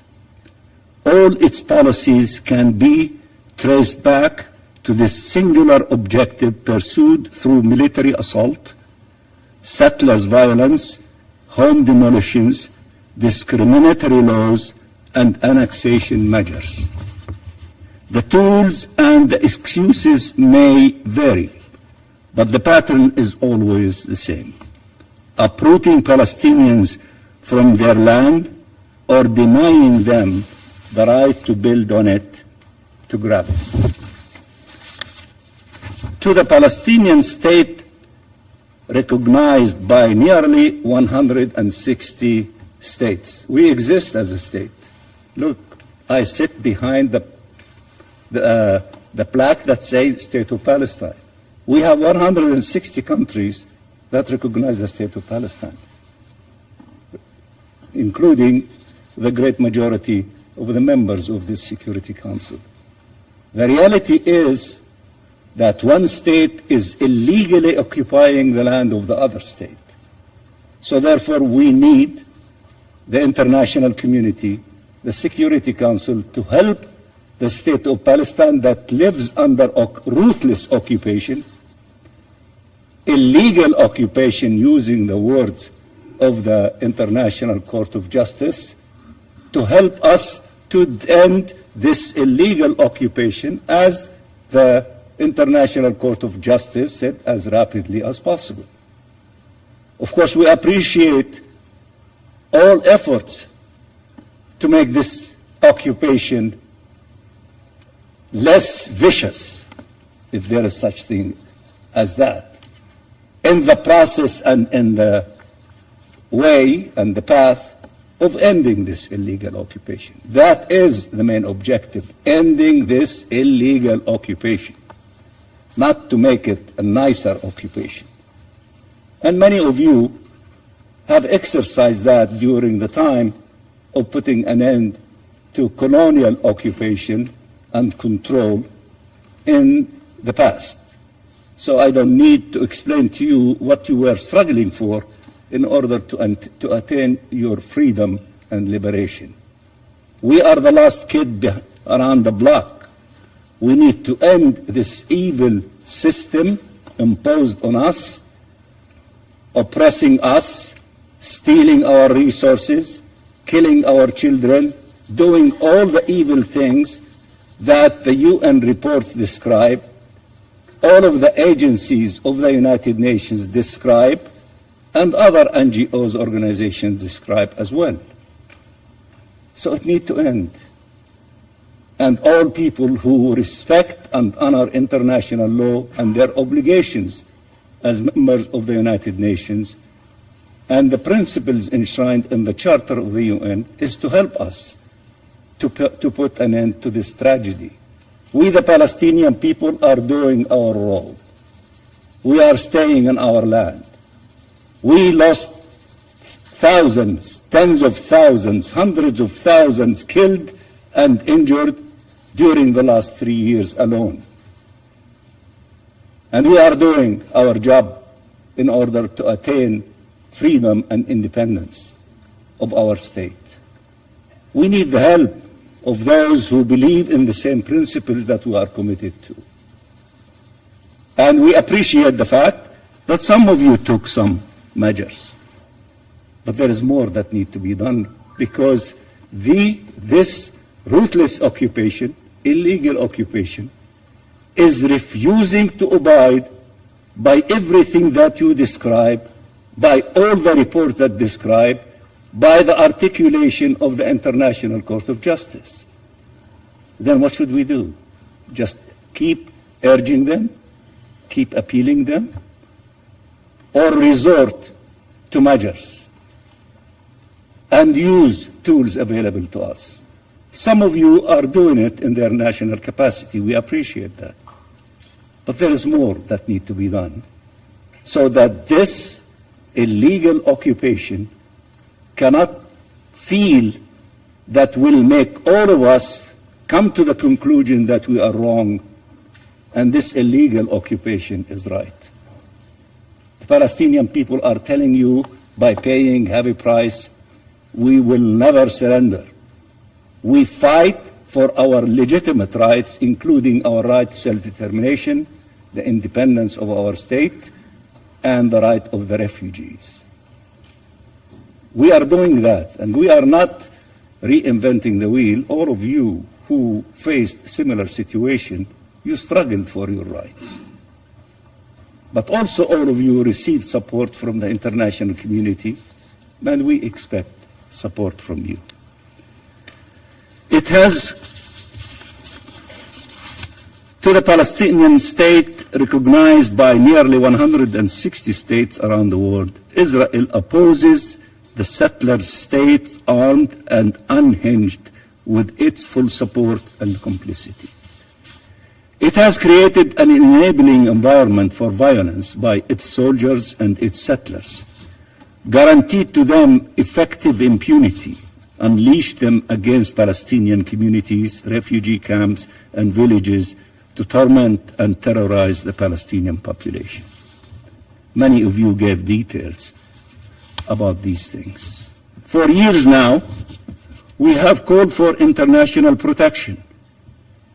Many of you referred to that need. International protection in accordance with the resolutions of this very council, for deterrence, for real accountability, for practical measures to counter these policies on the ground, not only condemn them in international fora.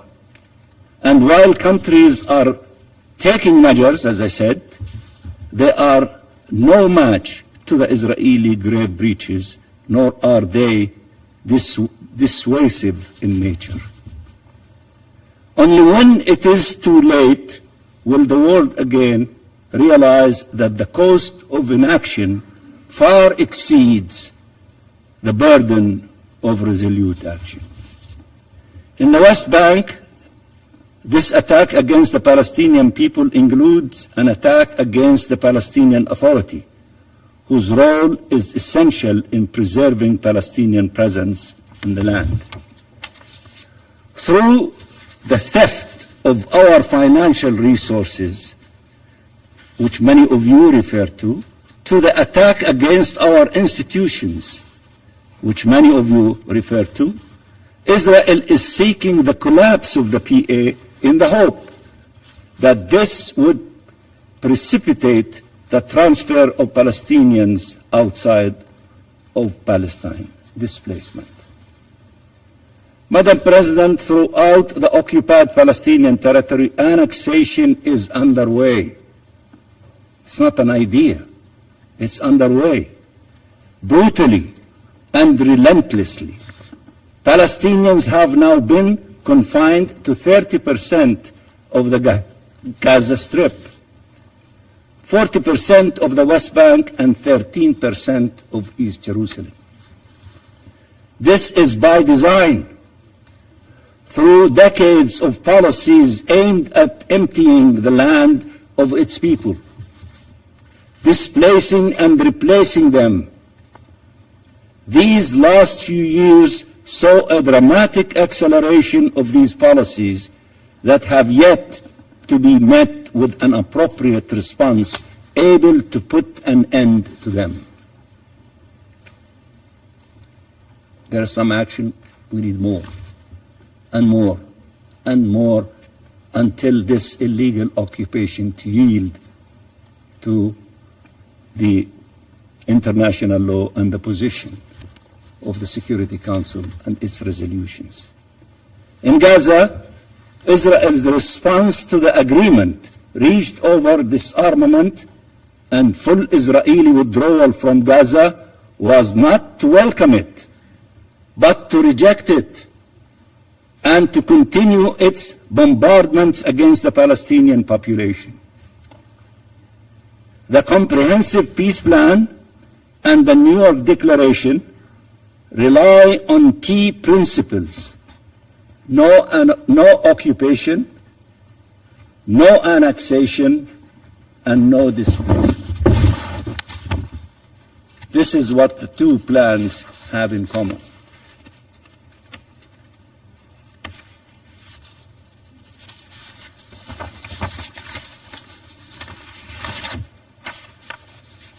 This Israeli government is fully committed to pursuing all three at all cost and by any means. We all say no annexation, no occupation, no displacement. They are not only saying, they're working day and night by all means, yes to annexation, yes to occupation, and yes to displacement. The plan builds towards reunification of the West Bank and the Gaza Strip, as many of you have indicated, under the Palestinian Authority, Palestinian self-determination, and independent statehood. The Israeli government is fully committed at preventing them at all costs and by any means, and they don't hide it. They announce it every day. While Palestine and the Arab and Muslim countries are doing their utmost, and a number of these examples and statements that were released recently were referred to, are doing their utmost to ensure the implementation of the plan, Israel keeps undermining it, whether for electoral purposes or territorial objectives. This constant undermining of international efforts has to stop. Lives are at stake, and they cannot be subject to electoral calculations or radical ideologies. The future of the region is at stake, and it cannot be left to be decided by colonial appetite or hegemonic aspirations. We have a common vision and a common plan and cannot allow any spoiler to derail them. They must be implemented. All of us are saying we want to implement the 20-point plan of President Trump reflected in resolution of the Security Council 2803 and the New York Declaration. All of it, the plan, the 20 points, not a la carte menu. You select from it what you like and you discard the rest. No, from point 1 to point 20 and the New York Declaration. The international will cannot bow before the colonial whims of the Israeli government. Madam President, elections are to take place in Israel and Palestine in the coming weeks. The world should send an unequivocal signal that it has charted a path for Palestinian freedom, self-determination, and independent statehood that leads to two states, Palestine and Israel, living side by side in peace and security, and to a region of sovereign states that together can foster a future of shared peace, security, and prosperity. The other path leads to a very different outcome, one this region has visited time and time again, one of occupation, wars, loss, and bloodshed. How much more bloodshed from our children and our women and the vulnerable and all the Palestinians we need to put at the altar for this illegal, vicious occupation to leave us alone and to allow the international community to prevail and succeed in supporting the Palestinian people in their quest for freedom, dignity, and independence. Show our people that there is a peaceful path that leads to freedom, dignity, and security. I appeal to you, the Security Council, show our people that there is a peaceful path that leads to freedom, dignity, and security. And demonstrate to the Israeli people that this path of colonizing Palestinian land and controlling and destroying Palestinian lives is not the path that leads to security, peace, and acceptance. It is time for our region to unleash its true potential, one that can only be achieved through a free Palestine, respect for the rights and safety of all peoples, and the sovereignty of all states. Thank you very much, Madam President. I thank the permanent observer of the Observer State of Palestine for the statement, and I now give the floor to the representative of Israel. Thank you, Madam President. First, I would like to convey our thoughts and prayers to the people of Colombia following the devastating earthquake. Madam President, as we gather to discuss the escalation in Judea and Samaria, let me set the record straight. Israel condemns all violence against Israelis and Palestinians. Israel does not tolerate extremism. We confront it, but we do not ignore the reality on the ground. While Israeli extremist attacks are declining, Palestinian terrorist attacks are rising, making up the majority of attacks in Judea and Samaria. This May, there were 348 Palestinian terrorist attacks only in Judea and Samaria, 8 pipe bomb attacks, 282 stone-throwing incidents, 32 firebomb attacks, 24 arson incidents, and 2 serious car ramming attacks. That is up from 325 attacks in the month of April. According to the Israeli security forces, Another 408 terrorist attacks were stopped before they could happen. How many of you have condemned these terrorist attacks against the Jews? None of these attacks were mentioned by the briefers, and none of these attacks were mentioned by many of you. This is the bias we are confronting today.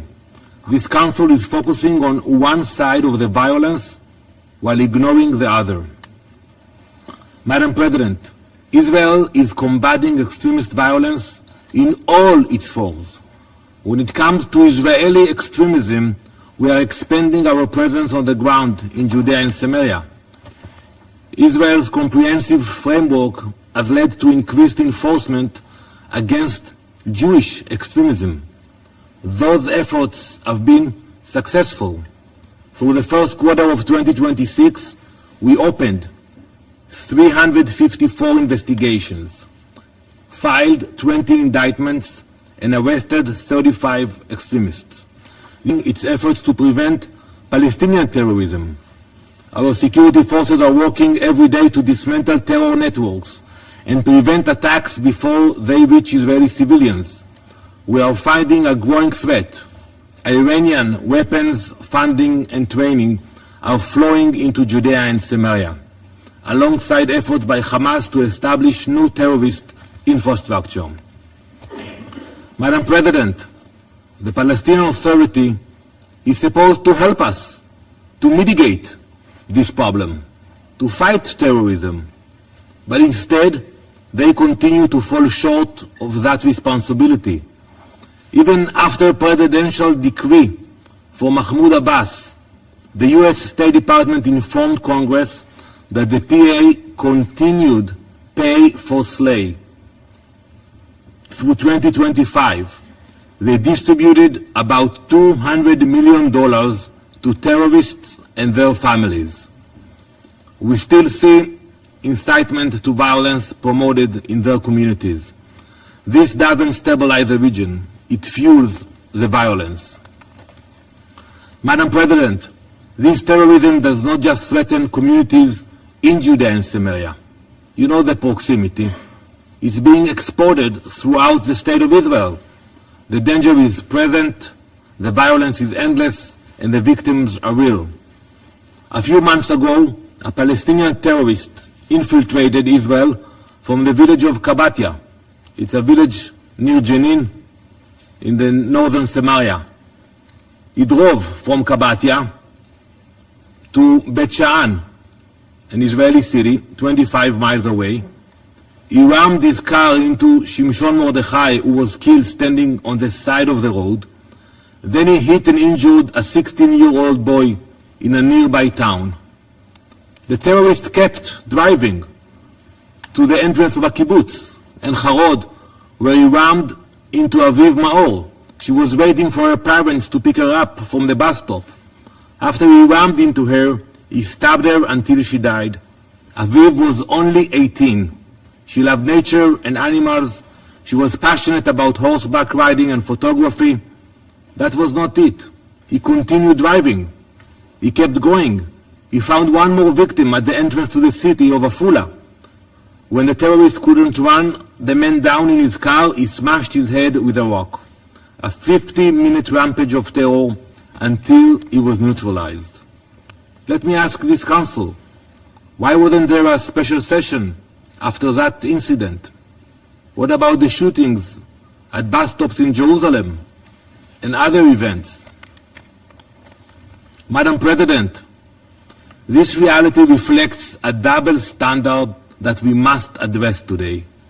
When speaker after speaker refers to settler violence, it is an insult to thousands of years of continuous Jewish history in the land of Israel. Jews have never been and will never be settlers in Judea and Samaria. The vast majority of residents in Judea and Samaria are law-abiding citizens. Those committing violence are a tiny fraction of the people living there. They do not represent the broader community. That is why when you actually use the term settler violence, it's a provocation. Why? Because first it denies our connection to the land of Israel. It distracts from constant terrorist attacks against Israelis, and it collectively labels entire innocent communities for the crimes of the marginal extremist minority. When Israelis are involved, some of you uses a collective label. You call it settler violence. See how many times you used it today. But when Palestinian radicals carry out attacks, you refer only to the ones responsible. And that's the standard for all extremist violence around the world. You know, look at your countries. Take a look at the UK. A few months ago, a radical Islamist stabbed 2 Jews in Golders Green, the Jewish neighborhood in the heart of London. Did you use the attack to label nearly 4 million British Muslims as a threat? Did you describe it as evidence of Muslim violence throughout Britain? Of course not, because you understand the difference between extremists and an entire population. That is not justice, that is prejudice.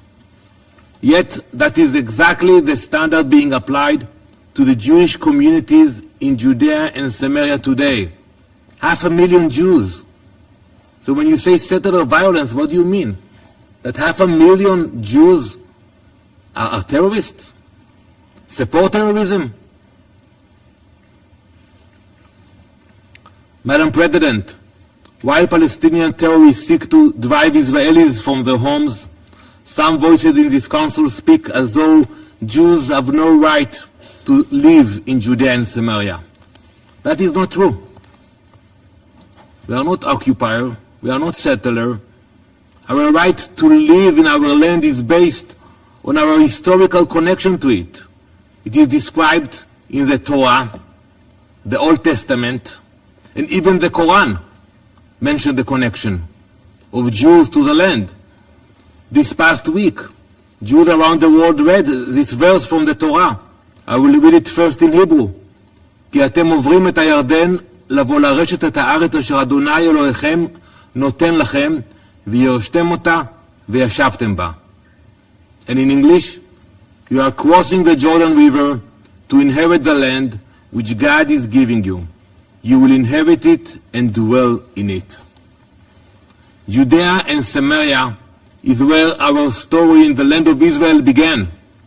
It is where it will continue. There has been a continuous Jewish presence in this land for thousands of years. The name Jerusalem, Hebron, Bethel, they are not names invented by modern leaders or modern politicians. They are part of the DNA of the Jewish people. And this history was recognized by the international community. The League of Nations mandate for Palestine affirmed the historical connection of the Jewish people to the land of Israel. It called for the founding of a Jewish national home there. The international legal framework established after World War I confirmed that historical connection. That framework included Judea and Samaria. Our history is not a political slogan. It is part of our historical and international record. Madam President, I could lecture for hours about our biblical rights, our historical rights, our legal rights to Judea and Samaria.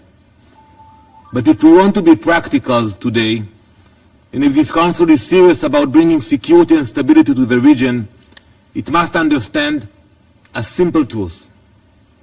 We are not going anywhere. Jewish communities will stay in Judea and Samaria just like the Palestinian communities. Over 500,000 Jews live in 4 large cities and over 200 communities in Judea and Samaria, alongside over 2 million Palestinians. The Jewish communities are not temporary outposts. They are not obstacle to peace. They are permanent neighborhoods, cities, home, families. Today, this council has a choice. It can either repeat rhetoric that fuels the conflict, or it can support real efforts to find a way to live in peace, in stability, and security. Thank you, Madam President. I thank the representative of Israel for the statement. There are no more names inscribed on the list of speakers. The meeting is adjourned.